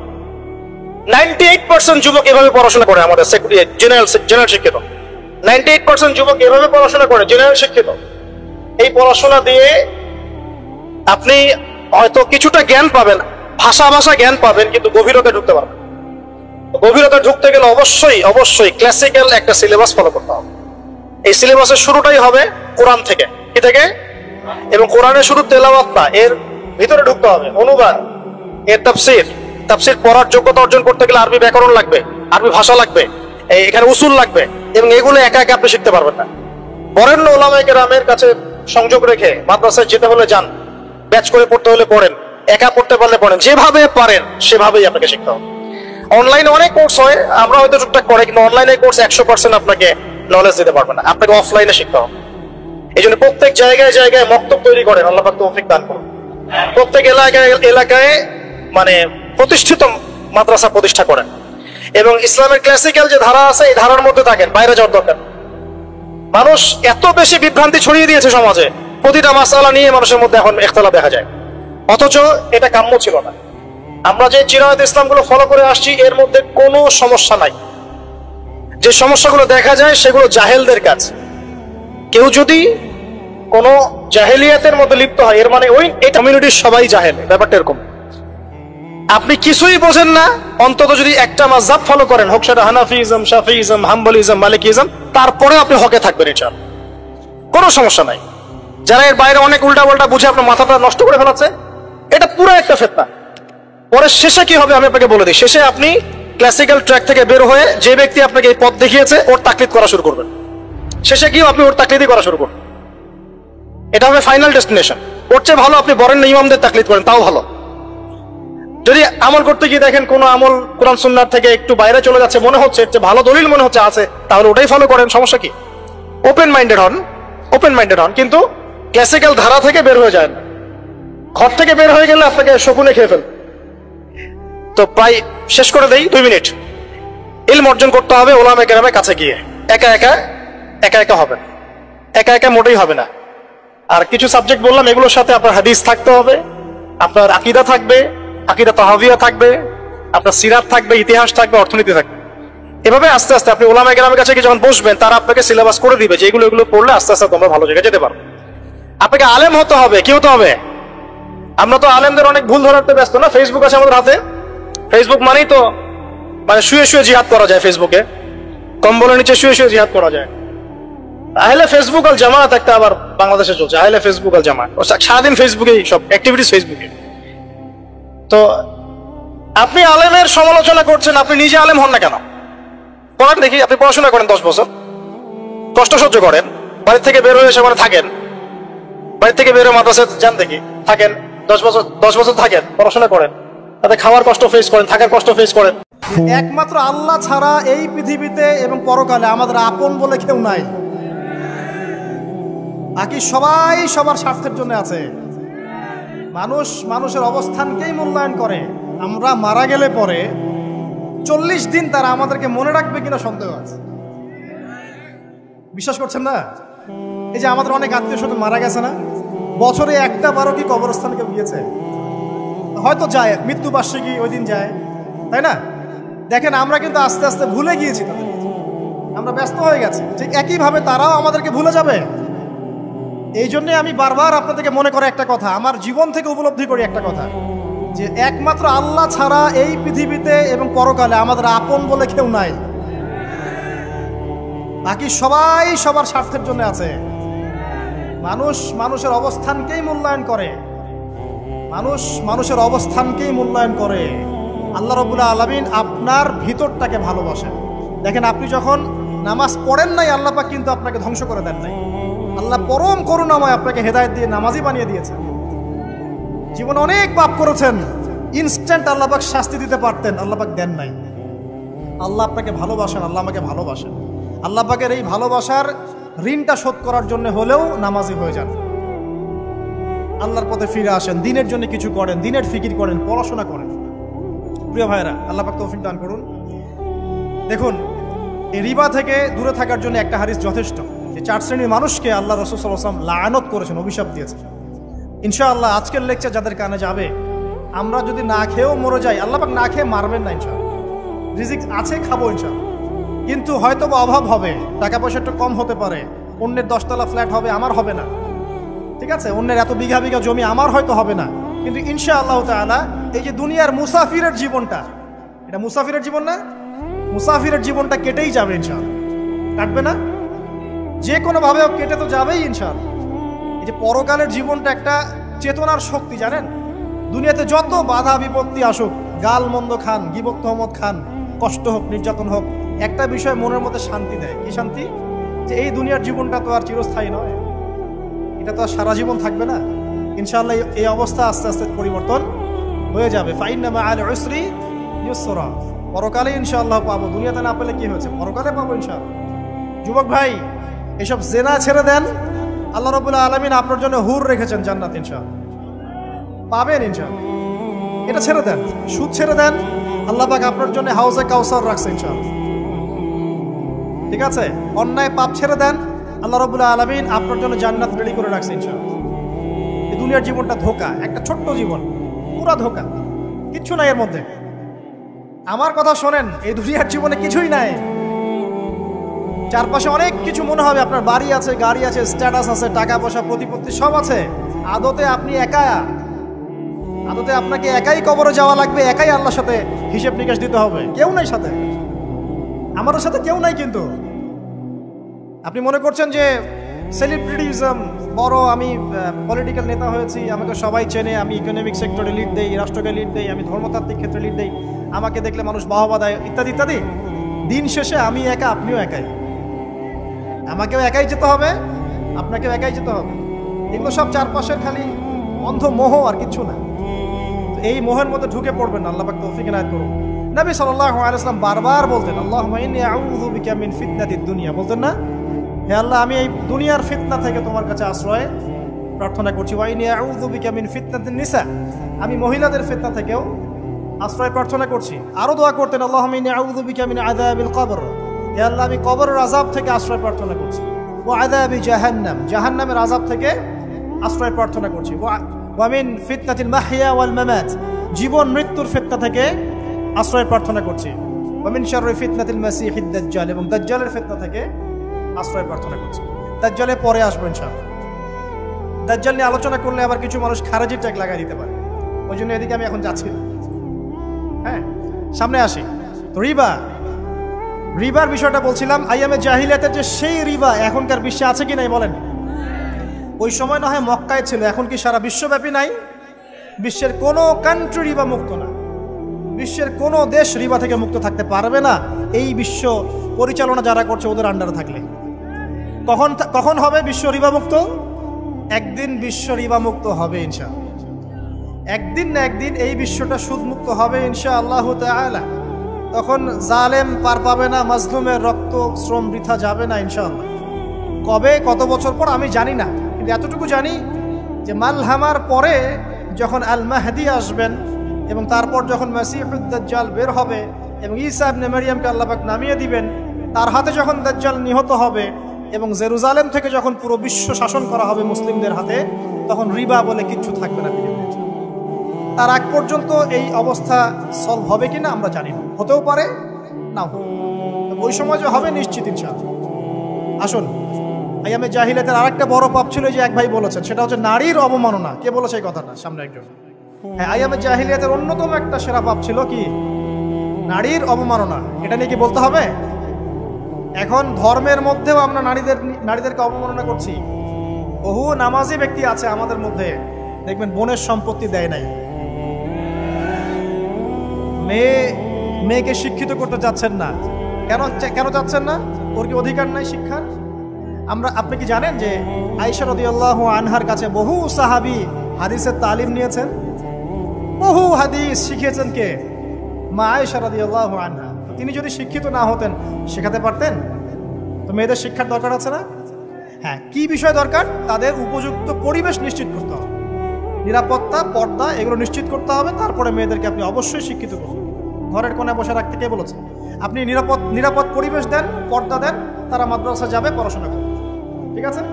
আল্লাহ পাক আমাদের মা বোনদেরকে শিক্ষিত করার তৌফিক দান করুন, আমিন। ভালো ভালো কোয়ালিটি সম্পন্ন মহিলা মাদ্রাসা গড়ে তোলেন। আর মেয়েরা যদি শিক্ষিত না হয় তাহলে আমাদের বাড়ির বউরা শিক্ষিত হবে। আর বউ শিক্ষিত না হলে আপনি একা শিক্ষিত হয়ে লাভ নাই। তখন ওই যে বললাম টর্চার সেল, ওই টর্চার সেলে ঢুকতে হবে আর কি। কথা বুঝতে পারছেন না? আগে বিয়ে শাদী করেন, বুঝবেন ইনশাআল্লাহ। যারা করেছেন তারা অলরেডি হাসছে যে মিটমিট করে দেন। ঠিক আছে? আচ্ছা, সামনে আসেন। দেখেন মেয়েদের অবমাননা কিভাবে দেখাবো। সবচেয়ে বড় অবমাননা হচ্ছে ওদের দেহটাকে আমরা এখন পণ্য বানিয়েছি। এই যে পর্নোগ্রাফি দেখেন, এই মেয়েগুলোর ইজ্জতের কোনো দাম নাই। মানে তাদের দেহটাকে একটা ব্যবসার সামগ্রী বানানো হয়েছে। এবং আমি একটা লেকচার দিয়েছিলাম ঢাকায়, নীল দর্পণ, দেখবেন অনলাইনে আছে। ওখানে আমি স্ট্যাটিস্টিক দেখিয়েছি যে সারা বিশ্বে এই যে আমেরিকায় শুধুমাত্র $12 বিলিয়ন ব্যবসা করে পর্ন দিয়ে। এটা একটা ব্যবসা, একটা ইন্ডাস্ট্রি। যেমন ফিল্ম ইন্ডাস্ট্রি আছে, তারপরে গানের ইন্ডাস্ট্রি আছে না, এরকম একটা ইন্ডাস্ট্রি হচ্ছে এই পর্ন ইন্ডাস্ট্রি। এখানে সবাই অ্যাক্টর অ্যাক্ট্রেস, এটা হচ্ছে অভিনেতা অভিনেত্রী। এখানে যা দেখানো হয় এগুলো কিন্তু রিয়েল না, বাস্তব না, সব ফেক। বুঝতে পারছেন না কথা? এগুলো অভিনয়, এগুলো ফেক। এবং এটা একটা ইন্ডাস্ট্রি, এর মধ্য দিয়ে মেয়েদের দেহটাকে পণ্য বানিয়ে সারা বিশ্বে ব্যবসা করছে। এবং এর একটা অন্যতম উদ্দেশ্য হচ্ছে মুসলিম যুবকদের ঈমান যেন নষ্ট করা যায়। কারণ মুসলিম যুবকদের ঈমান চলে গেলে তারা নিশ্চিন্ত যে ওদের পথে আর কেউ বাধা নাই। কারণ ওদের এই জুলুমের পথে বাধা যদি কেউ দিতে পারে তাহলে কারা দিবে? মুসলিমরা। আর মুসলিমদের মধ্যে সবচেয়ে শৌর্য বীর্য কাদের মধ্যে থাকে? যুবকদের মধ্যে। যুবকদের ঈমান যদি চলে যায় তাহলে এদের আর কোনো সমস্যা নাই। এই বিষয়টা খেয়াল করবেন যে এটা একটা ইন্ডাস্ট্রি। সো এখানে আমরা মেয়েদের দেহটাকে আমরা কি বানিয়েছি? পণ্য বানিয়ে দিয়েছি। আর এখন তো চলছে কাপড় খোলা সংস্কৃতি। প্রত্যেকটা সেক্টরে আপনি গিয়ে দেখবেন মেয়েদের ইজ্জত, সম্মান, আব্রুটাকে উন্মুক্ত করে এটাকে দিয়ে আমরা বিজনেস করছি। এটা একটা বিজনেস। এখানে সমাধান কি? সমাধান আয়েশা রাদিয়াল্লাহু আনহা। সমাধান কে? সমাধান ফাতিমা রাদিয়াল্লাহু আনহা। সমাধান কে? সমাধান খাদিজা রাদিয়াল্লাহু আনহা। আমাদের মা, আমাদের বোন, আমাদের স্ত্রীদেরকে তাদের মতো করে মানুষ করতে হবে, গড়ে তুলতে হবে ইনশাআল্লাহ। দেখবেন নারীর সত্যিকারের সম্মান নিশ্চিত হবে ইনশাআল্লাহ। ইসলাম কি কখনো বলেছে যে মেয়েরা কাজ করতে পারবে না, পড়াশোনা করতে পারবে না ইত্যাদি? এই নাস্তিকরা তো ঠুনকো যুক্তি দিয়ে আক্রমণ করে। কে বলেছে সমস্যা? এমন ইসলামিক স্টেট আছে যেখানে একটা স্টুডিও, মনে করি স্টুডিও, ছবি তোলা হয় কথার কথা, সেখানে সব কর্মী মহিলা, কোনো পুরুষ নাই। একটা মাদ্রাসা, সমস্ত কর্মী মহিলা, কোনো পুরুষ নাই। একটা স্কুল, সবাই মহিলা, কোনো পুরুষ নাই। ওখানে মেয়েরাই পড়ে, মেয়েরাই শেখায়। জায়েজ না না জায়েজ বলেন? একটা নিরাপদ পরিবেশে যদি মেয়েরাই মেয়েদের দায়িত্ব নিয়ে পড়াশোনা করায়, ব্যবসা করে, অন্য কিছু করে, জায়েজ না জায়েজ? তাহলে পরিবেশ নিশ্চিত করাটা হচ্ছে চ্যালেঞ্জ। ইসলাম বলছে না যে আপনি তাকে একদম মানে অজ্ঞ করে রেখে ঘরের কোণে ফেলায় রেখে দেন, তাকে আপনি পড়াশোনাও শেখাবেন না, সম্পত্তির অধিকারও দিবেন না, কিছুই না। এগুলো ইসলাম কখনো বলেনি। বলেছে আরে বোকা মানুষ, রাসূলুল্লাহ সাল্লাল্লাহু আলাইহি ওয়াসাল্লামের সময় তো মহিলা সাহাবীরা উহুদের যুদ্ধ করেছে। কি শুনলেন? রাসূল সাল্লাল্লাহু আলাইহি ওয়াসাল্লামের সময় মহিলা সাহাবী উহুদের যুদ্ধও করেছে। উহুদের যুদ্ধের নাম শুনেছেন? ওখানে মহিলা সাহাবীও ছিল তীরন্দাজ। তাহলে মহিলাটা কি করে নাই নবীর যুগে? খাদিজা রাদিয়াল্লাহু আনহা যত বড় ব্যবসায়ী ছিলেন, এখন এত বড় ব্যবসায়ী পাবেন? কোনো মেয়ে আছে এত বড় ব্যবসায়ী? উসমান রাদিয়াল্লাহু আনহু যত বড় বিজনেসম্যান ছিলেন, এখন এত বড় বিজনেসম্যান আছে? তো কি ছিল না সেই স্বর্ণযুগে? ওই স্বর্ণযুগের সুন্নতি আমাদেরকে আমল করতে হবে। আল্লাহ পাক তৌফিক এনায়েত করুন, আমিন। প্রিয় মা ও বোনেরা, পর্দা ছাড়বেন না। আপনাদের জন্য 4টা কাজ: স্বামীর আনুগত্য করা, লজ্জাস্থানের হেফাজত করা, আপনার 5 ওয়াক্ত সালাত ঠিকঠাক মতো আদায় করা এবং রমজান মাসে সওম রাখা। নবীজি বলেছেন সাল্লাল্লাহু আলাইহি ওয়াসাল্লাম, জান্নাতের যে কোনো দরজা দিয়ে ইচ্ছা আপনি প্রবেশ করতে পারবেন। আপনার জন্য সহজ। আর স্বামীর আনুগত্য বলতে আমি বুঝাইনি স্বামীর দাসত্ব করতে হবে, এটা বলিনি। এখনকার কিছু ফ্যামিলিস্ট মেয়ে আছে, ওরা আনুগত্য শব্দ মনে হয় যে দাসত্ব বলে। আনুগত্য দাসত্ব এক জিনিস না। আনুগত্য কি? স্বামী কোরআন সুন্নাহর অনুকূলে কোনো কথা বলেছে, আপনি মানবেন। স্বামী বলছে পর্দা করো, তোমাকে ভালোবেসে বলছি তুমি পর্দা করো, তুমি আমার অনেক প্রিয় একজন মানুষ, তুমি বেপর্দায় বাইরে যাবা, লোকজন দেখবে, কেমন হয়?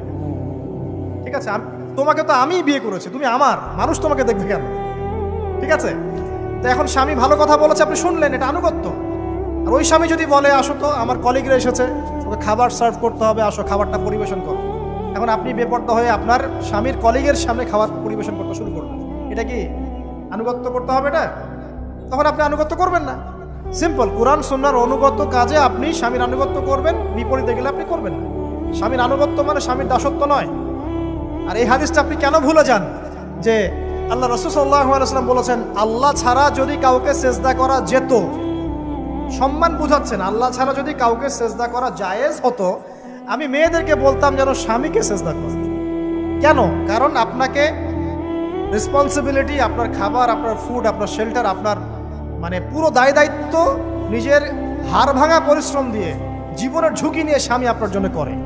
সে আপনার সম্মান পাওয়ার যোগ্য তো? সে কি আপনার সম্মান পাওয়ার যোগ্য নয়? আপনি যদি সম্মানের হক আদায় না করতে পারেন তাহলে আপনি অকৃতজ্ঞ। আর অকৃতজ্ঞ মেয়ে কখনো জান্নাতে যাবে?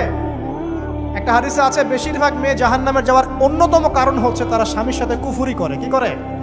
মানে সারা জীবন স্বামী ভালোবেসে যায়, ভরণ পোষণ দিয়ে যায়, সব চাহিদা পূরণ করে যায়, একদিন দেখবেন কথা কাটাকাটি হয়েছে, ওই দিন বলে বসবে যে তোমার কাছে আমি কিচ্ছু পাই না। এই যে কুফরি, এই কারণে তারা জাহান্নামে যেতে পারে বেশি। আল্লাহ হেফাজত করবে। আরেকটা কারণ হচ্ছে যে বেপর্দা। আপনাকে 4টা মূলনীতি ফলো করতে হবে।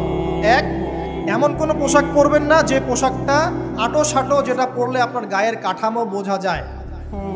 এটা বোরখা হলেও পরা যাবে না। আমি কি বুঝাতে পারছি? ডিজিটাল বোরখা দেখেন নাই? দেখছেন? মাশাআল্লাহ। আর কারা কারা দেখছেন? এদিকে চোখ বেশি যায় না? আচ্ছা, এমনি দেখা যায়, চোখ দিতে হয় না, এমনি দেখা যায়। ডিজিটাল বোরখা চলবে না, ডিজিটাল বোরখা চলবে না। আমার মত, এটা আমি মত দিচ্ছি, আমি আল্লাহর রাস্তায় সময় দিয়েছি অনেকদিন, এবং এখানে যে পর্দাটা শেখানো হয় এরকম পর্দা আমি অন্য কোথাও দেখিনি। এত চমৎকার পর্দা শেখানো হয়। কারা কারা সময় লাগিয়েছেন? 3 দিন 7 দিন সময় দিয়েছেন কারা কারা? বেশিরভাগই দেন নাই। সমস্যা নাই, দিতে হবে। আমি বাধ্যতামূলক বলিনি আপনাকে, বলেছি এখানে পর্দা শেখানো হয়, চমৎকার পর্দা শেখানো হয়, যে এখানে চোখটা পর্যন্ত তাদের ঢেকে রাখার তালিম দেওয়া হয়। যাই হোক, যেখানেই শেখেন অ্যাটলিস্ট পর্দাটা শিখলেই হলো। এমন পোশাক হবে না যেই পোশাকটা আটো যেটা পরে আপনার গায়ের কাঠামো বোঝা যায়। 2 নম্বরে এমন পোশাক পরা যাবে না যেই পোশাকটা পরলে বাহির থেকে ভিতরের অঙ্গ দেখা যায়। দেখেছেন? দেখেন নাই? দেখছেন হুজুর? আচ্ছা, আপনারা তো সব দেখেন দেখি। তারপরে 3 নাম্বার, এমন পোশাক পরা যাবে না যেটা অমুসলিমদের সাথে সাদৃশ্য আছে। কথা বুঝতে পারছেন? অমুসলিমদের ধর্মীয় বিষয়ের সাথে সাদৃশ্য আছে এমন পোশাক মুসলিম মেয়েদের পরা যাবে না। এর মানে এই নয় যে অন্য ধর্মকে আপনি আক্রমণ করবেন, এটাও নয়। যে যার ধর্ম তাদের স্বাধীনতা মতো পালন করবে। মুসলিমরা বাধা দিবে না। মুসলিমরা দাওয়াত দিতে পারে। কি করতে পারে? দাওয়াত দিতে পারে যে ভাই, যে লা ইলাহা ইল্লাল্লাহর কনসেপ্ট আপনাকে বোঝাচ্ছি, আল্লাহ ছাড়া কোনো মাবুদ নাই, মুহাম্মদ সাল্লাল্লাহু আলাইহি ওয়াসাল্লাম সর্বশেষ রাসূল, এই কোরআন পড়ুন, হাদিস পড়ুন, দেখুন এটাই হচ্ছে মানবতার মুক্তির সনদ। এরপর যদি সে ইসলাম কবুল করে আলহামদুলিল্লাহ, যদি না করে এর হিসাব কে দিবে? সে নিজে দিবে। এর হিসাব কি আমাকে দেওয়া লাগবে? দেওয়া লাগবে না। তো অমুসলিমদের সাথে সাদৃশ্য আছে এমন পোশাক চলবে না। আর 4 হচ্ছে, পুরুষরা মেয়েদের পোশাক পরতে পারবে না, মেয়েরা পুরুষদের পোশাক পরতে পারবে না। জি, আপনাদেরকেই বলছি, আপনারা জিন্স পরতে পারবেন না, মেয়েদেরকে বলছি, এবং টি শার্ট পরতে পারবেন না। আপনারা ওই যে যা ইচ্ছা তাই ড্রেস পরে বলবেন যে 1000 বছরের সভ্যতা সংস্কৃতি, এসব বাজে কথা চলবে না এখানে। এটা 1000 বছরে কোনোদিনও আমাদের দাদা নানিরা এগুলা কখনো পরে নাই। করছে? আপনার দাদি কখনো ওইরকম পরছিল শাড়ি? তো যে বললো 1000 বছর থেকে পরে আসতেছে নাকি? সুবহানাল্লাহ। তো এখানে বিষয়টা হচ্ছে, পুরুষ মেয়ের পোশাক পরতে পারবে না, মেয়ে পুরুষের পোশাক পরতে পারবে না। আমি খুব সংক্ষিপ্ত করে আপনাকে কোরআন সুন্নাহ থেকে 4টা মূলনীতি বলে দিলাম। এই 4টা মূলনীতি কোরআনেও আছে, হাদিসেও আছে। আসেন, এই যে নারীর অবমাননা, এই বিষয়টা আইয়ামে জাহিলিয়াতে যেমন ছিল, এখন দেখবেন আরো বড় পরিসরে এসেছে। আসে নাই? এই যে ফ্যাশন শো, দেহের প্রদর্শনী, বিভিন্ন ফিল্মস দেখবেন, ফিল্ম ইন্ডাস্ট্রিজে দেখবেন, মিউজিকে দেখবেন, পর্নে দেখবেন, মেয়েদের দেহটাকে নিয়ে ব্যবসা করা হচ্ছে। আগে তো না হয় কন্যা সন্তান হলে জীবন্ত পুঁতে ফেলতো নাকি? এখন যদি গর্ভের বাচ্চা মেয়ে জানে, অনেকে আগেই মেরে ফেলে। বোঝেন নাই মনে হয়? অনেকে যদি জানে যে গর্ভে মেয়ে সন্তান আছে, আগেই মেরে ফেলে। এমন অনেক দেশ আছে, আমি নাম বলছি না দেশের সঙ্গত কারণে, যে সেই দেশে এরকম মেয়ে সন্তানকে এই যে খালাস করে ফেলার, নষ্ট করে ফেলার, ভ্রূণ নষ্ট করার আলাদা ক্লিনিক আছে, আলাদা হসপিটাল আছে। বলে নাউজুবিল্লাহ। তো আসলে ওই 1450 বছর আগের মানুষটা বেশি বর্বর ছিল না আমরা বেশি বর্বর? এই অধিকারের কথা বলে বলে আমরা মেয়েদের দেহটাকে নিয়ে এখন মশকরা করছি, তামাশা করছি। সবচেয়ে সেরা অধিকার কোথায় পাবে? কোরআনে পাবে, হাদিসে পাবে, ইসলামে পাবে। তার পর্দা নিশ্চিত হবে, দেহ সেফ থাকবে, তার ইজ্জত নিশ্চিত হবে, ইজ্জত সেফ থাকবে, তার সম্মান সেফ থাকবে, তাকে রাজরানীর মতো স্বামী বাসায় রাখবে, কারণ সে হচ্ছে তার কাছে সবচেয়ে মূল্যবান প্রিয় বস্তু। শুধু তাই নয়, সম্পত্তির অধিকার তাকে দিতে হবে। একজন মেয়ে তার ভাইয়ের সম্পত্তি পাবে, তার বাবার সম্পত্তি পাবে, তার স্বামীর সম্পত্তি পাবে, সব দিক থেকে সে সম্পত্তি পাবে। আর একজন ছেলে কিন্তু সব দিক থেকে সম্পত্তি পাবে না। এই বিষয়গুলো যখন এক শ্রেণীর মানুষ বোঝে না, তখন ইসলামের বিরুদ্ধে অহেতুক প্রপাগান্ডা চালানো শুরু করে। সবচেয়ে সেরা সম্মান রক্ষার উদাহরণ দেয়া হয়েছে ইসলামে, কোরআনে এবং হাদিসে। এই কথাটা আপনাদের মা বোনদেরকে বোঝাবেন, তবে নম্রতার সাথে বোঝাবেন, কারণ উচ্চবাচ্য করলে তারা কথা শুনবেন। আল্লাহ রাসূল সাল্লাল্লাহু আলাইহি ওয়াসাল্লাম বলেছেন, কিছুটা বাঁকা হাড় দিয়ে তাদেরকে তৈরি করা হয়েছে। যদি আপনি শক্ত করে চাপ দিতে যান তাহলে ভেঙে যাবে, আর যদি আপনি ওই অবস্থায় ছেড়ে দেন তাহলে বাঁকাই থেকে যাবে। এখানে আপনাকে হিকমা অবলম্বন করতে হবে। আল্লাহ পাক তৌফিক দান করুন। একটা বিষয় বলছিলাম, ওই যে শিরকের পাপ এখন গ্লোবালাইজেশন হয়েছে না, ওই সুদের পাপ এখন গ্লোবালাইজেশন হয়েছে না। গ্লোবালাইজেশন বোঝেন? মানে বিশ্বায়ন, পুরো বিশ্বে ছড়িয়ে পড়েছে না। আরেকটা হচ্ছে এই যে মেয়েদের অবমাননা, এটা সারা বিশ্বে ছড়িয়ে পড়ে নাই? আচ্ছা, আর দুটা বলবো, এরপর বলে আমি শেষের দিকে যাচ্ছি। আসা, একটা হচ্ছে মাদক। আইয়ামে জাহিলিয়াতের অন্যতম সেরা পাপ ছিল কি? মাদক। ওই যে বলছেন জাহিলি যুগ, কেন বলছেন জাহিলি যুগ? বিকজ ওইখানে মাদক খেত মানুষ বেশি। এখন বলেন, ওখানে না হয় মক্কায় মাদক খেত মানুষ, এখন সারা বিশ্বে মাদক ছড়িয়ে পড়ে নাই? বেশি না কম? এখন এই যে নতুন নতুন মাদক আসছে, ইয়াবা, আরো নাকি কি কি আসছে নতুন নতুন, আমরা নামও জানি না। এই যে গাজার নাম জানি, ফেন্সিডিলের নাম জানি, আর কি কি আছে। হিরোইন, বলেন আর দু একটা। আফিম, আর কি আছে?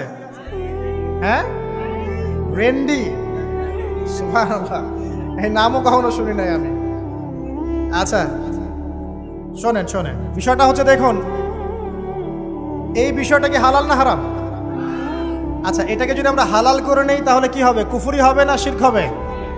শিরক কুফর দুটোই হচ্ছে। কিন্তু এখন মক্কার কিছু মানুষ মাদক খেয়েছে বুঝলাম, আল্লাহ রাব্বুল আলামিন ধাপে ধাপে এখান থেকে বের করেছেন। প্রথমে বলেছেন মদ খেয়ে নামাজের ধার কাছে যেও না।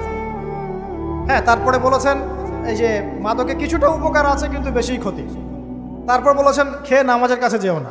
তারপর ধাপে ধাপে শেষের দিকে এসে আল্লাহ পাক বলেছেন যে এটাকে ছেড়ে দাও। সূরা মাইদায় পড়ে দেখেন, এটা শয়তানের কাজ। তখন সাহাবায়ে কেরাম রাদিয়াল্লাহু আনহুম পুরোপুরি মাদক থেকে নিজেদেরকে মুক্ত করলেন। এরপরে কি কখনো তারা মাদক ছুঁয়েও দেখেছেন? বরং মাদক দ্রব্য সেবন করলে 40টা লাঠি বেত্রাঘাত করতে হয়, ইসলামিক শাস্তি। কয়টা লাঠি? আর উমর রাদিয়াল্লাহু আনহুর সময়ে 40 লাঠিকে বাড়িয়ে 80 লাঠি করা হয়েছে। কত লাঠি? 80 লাঠি। কিন্তু আরো একটা পাপের শাস্তি আছে, বলবো? অপবাদ, এখন যেটা বেশি দেওয়া হয়, অপবাদ, মিথ্যা অপবাদ, সতী নারীর উপরে মিথ্যা অপবাদ, এর শাস্তি হচ্ছে 80 লাঠি। আবার 100 লাঠির শাস্তি আছে, 100 লাঠি। এটা কিসের জানেন? জিনা। জিনা, এই যে যারা করছেন, এর শাস্তি হচ্ছে 100 লাঠি। তাও জনসমক্ষে দিতে হবে, গোপনে না। আর 1 বছরের জন্য এলাকা ছাড়া করতে হবে। রজম একটা শাস্তি আছে, রজম। এটা কি? রজম মানে পাথর নিক্ষেপ করে হত্যা। এটা তো বর্বর, তাই না? অমানবিক, মধ্যযুগীয়। এসব কথা শুনছেন না? শোনেন, কিছু কিছু বিষয় আছে যে বিষয়গুলো করার পরে এই পৃথিবীতে মানুষ বেঁচে থাকার অধিকারটা হারিয়ে ফেলে। কথা বুঝতে পারছেন না? কিছু কিছু পাপ আছে, এগুলো করলে পরে মানুষ এই পৃথিবীতে বেঁচে থাকার অধিকারটা হারায় ফেলে। যেমন কোনো বিবাহিত ব্যক্তি যদি জেনা করে, নাউজুবিল্লাহ, কোনো ছেলে যদি কোনো ছেলের সাথে যৌন সম্পর্ক করে, সমকামী করে, বা এটাকে যেটা গে মানে যেটা কি বলে, সমকামিতা, ঠিক আছে, এই কাজ যদি কেউ করে, নোংরা কাজ যদি কেউ করে, কোনো মেয়ে যদি কোনো মেয়ের সাথে এরকম কোনো কাজ করে, একই পাপ। এইসব পাপ করলে পরে এই পৃথিবীতে বেঁচে থাকার অধিকারটা সে হারিয়ে ফেলে। কথা কি বুঝতে পারছেন? আচ্ছা, তখন শাস্তি হচ্ছে আল্লাহ রাব্বুল আলামিন পাথর নিক্ষেপ করে হত্যা করতে বলেছেন। কারণ হচ্ছে সে এত গর্হিত একটা কাজ করেছে যেটা এই শাস্তি পাওয়ার সম্পূর্ণ যোগ্য। এবং কওমে লূত নামে যে কওম ছিল, ওই কওমটাকে আসমানে উঠিয়ে আল্লাহ পাক পাথর বর্ষণ করে এভাবেই শেষ করে দিয়েছে। জর্ডান একটা দেশ আছে না, জর্ডানের পাশে ডেড সি নামে একটা জায়গা আছে, ডেড সি, মৃত সাগর। ওইখানে সাদুম নামে একটা গোত্র থাকতো। কোন গোত্র? সাদুম। ওই সাদুম গোত্র এরকম সমকামী ছিল। আল্লাহ রাব্বুল আলামিন লূত আলাইহিস সালামকে পাঠিয়েছিলেন, তারা হেদায়েতের বাণী শোনে নাই। আল্লাহ পাক ওদেরকে আসমানে উঠিয়ে পাথর নিক্ষেপ করে উল্টা দিকে দাফন করে দিয়েছে। কিছু কিছু পাপ আল্লাহ পাক সহ্য করেন না, আল্লাহ পাকের আরশ কেঁপে ওঠে। এই পাপগুলো সেরকম পাপ। কথা বুঝতে পারছেন? তো এই যে জিনা, পর্নোগ্রাফি, ব্যভিচার, পরকে, এগুলোর মধ্য দিয়ে আমরা নারীর অবমাননা করছি না? এবং ধর্মের মাধ্যমেও মাঝে মাঝে করছি, যখন আমরা ধর্মের নামে মেয়েদের অধিকার দিচ্ছি না। অনেকেই সম্পত্তির অধিকার দিচ্ছেন না, অনেকেই শিক্ষিত করছেন না, অনেকেই আরো যৌতুক নিচ্ছেন না, যৌতুক নিচ্ছেন না অনেকেই। যে বিয়ের সময় যৌতুক নেয়, এটা তো মেয়ের উপর, মেয়ের পিতার উপর টর্চার করা, সম্পূর্ণ হারাম, সম্পূর্ণ হারাম। তারপরে দেখবেন, রিপোর্টগুলো পড়ে দেখবেন যে এই বছর 2022, এই 22-এই গভর্নমেন্ট রিপোর্ট অনুযায়ী নিবন্ধিত প্রায় 1339টা ধর্ষণের মামলা হয়েছে।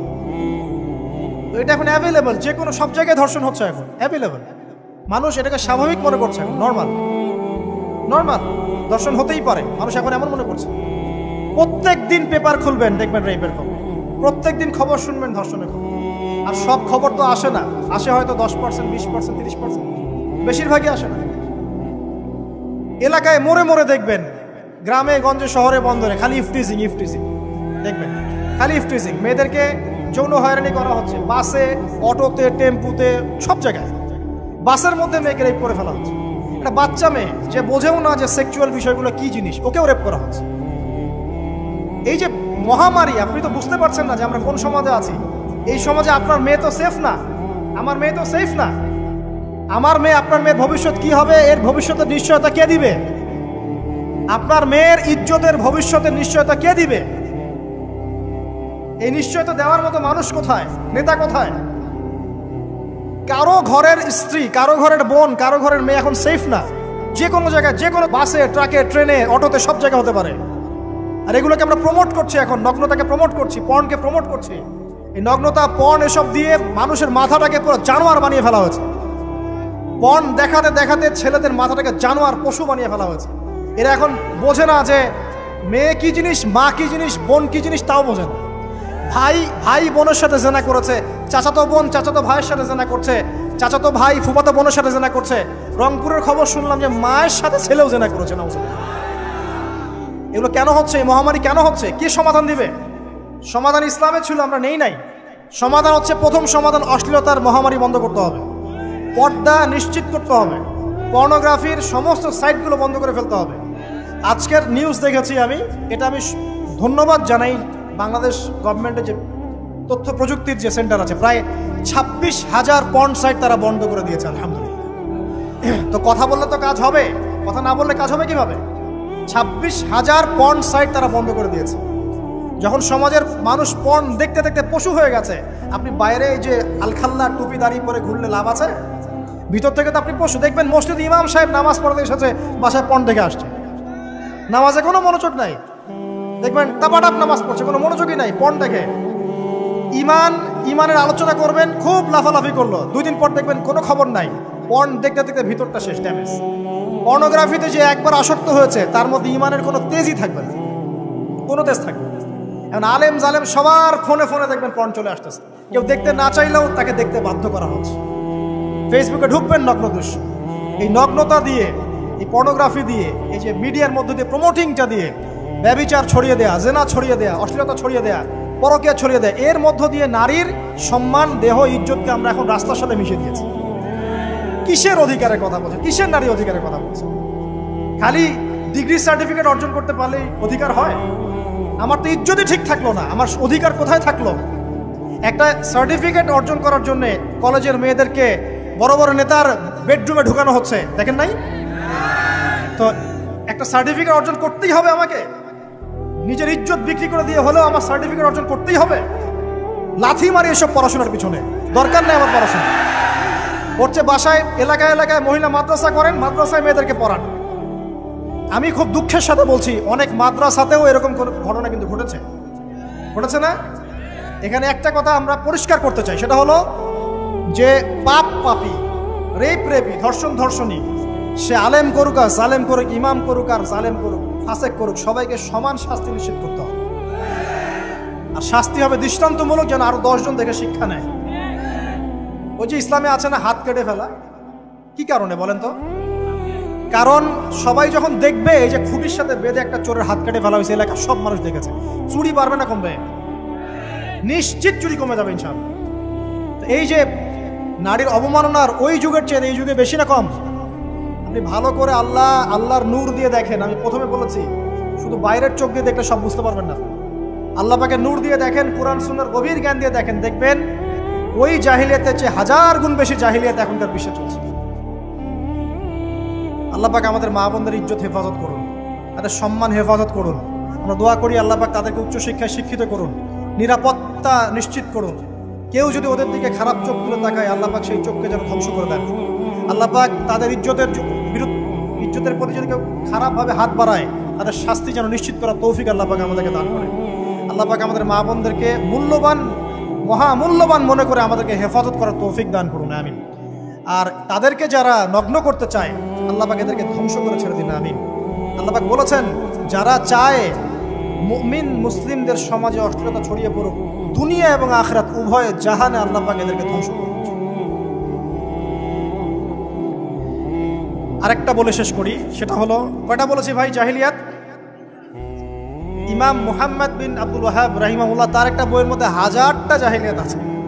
আমি 5টা বাছাই করেছি। কয়টা? 5টা। কয়টা বলেছি? 4টা। এক হচ্ছে কি বলেছিলাম? শিরক। আছে না নাই? রিবা এখন আছে না নাই? 3 নাম্বার কি ছিল? মাদক।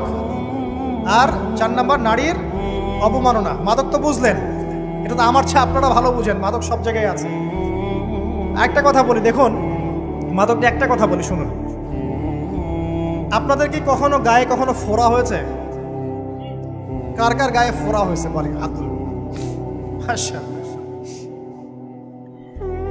কেমন ব্যথা? ফোড়া ফেটে গেলে কি বের হয়? রক্ত আর পুঁজ বের হয়, তাই তো? তো নবী সাল্লাল্লাহু আলাইহি ওয়াসাল্লামকে সাহাবীরা পরে জিজ্ঞাসা করলেন, ইয়া রাসূলুল্লাহ, কোন পাপের কারণে তাদেরকে এই শাস্তি দেওয়া হচ্ছে? নবী করিম সাল্লাল্লাহু আলাইহি ওয়াসাল্লাম বললেন, তাদেরকে এই শাস্তি দেওয়া হচ্ছে একটা পাপের কারণে, সেটা হলো মাদক দ্রব্য সেবন করা। আর ওই পানীয়টার নামও নবীজি বলে গেলেন, তার নাম হচ্ছে তিনাতুল খাবাল। কি নাম? তিনাতুল খাবাল। এই তিনাতুল খাবাল মানে জাহান্নামীদের রক্ত এবং পুঁজ, এটা খেতে দেওয়া হচ্ছে মাদকদ্রব্য সেবনকারীদের জন্য। আল্লাহ রাসূল সাল্লাল্লাহু আলাইহি ওয়াসাল্লাম বলেছেন, কোনো ব্যক্তি যদি মাদক সেবন করে তার 40 দিনের নামাজ কবুল হবে না।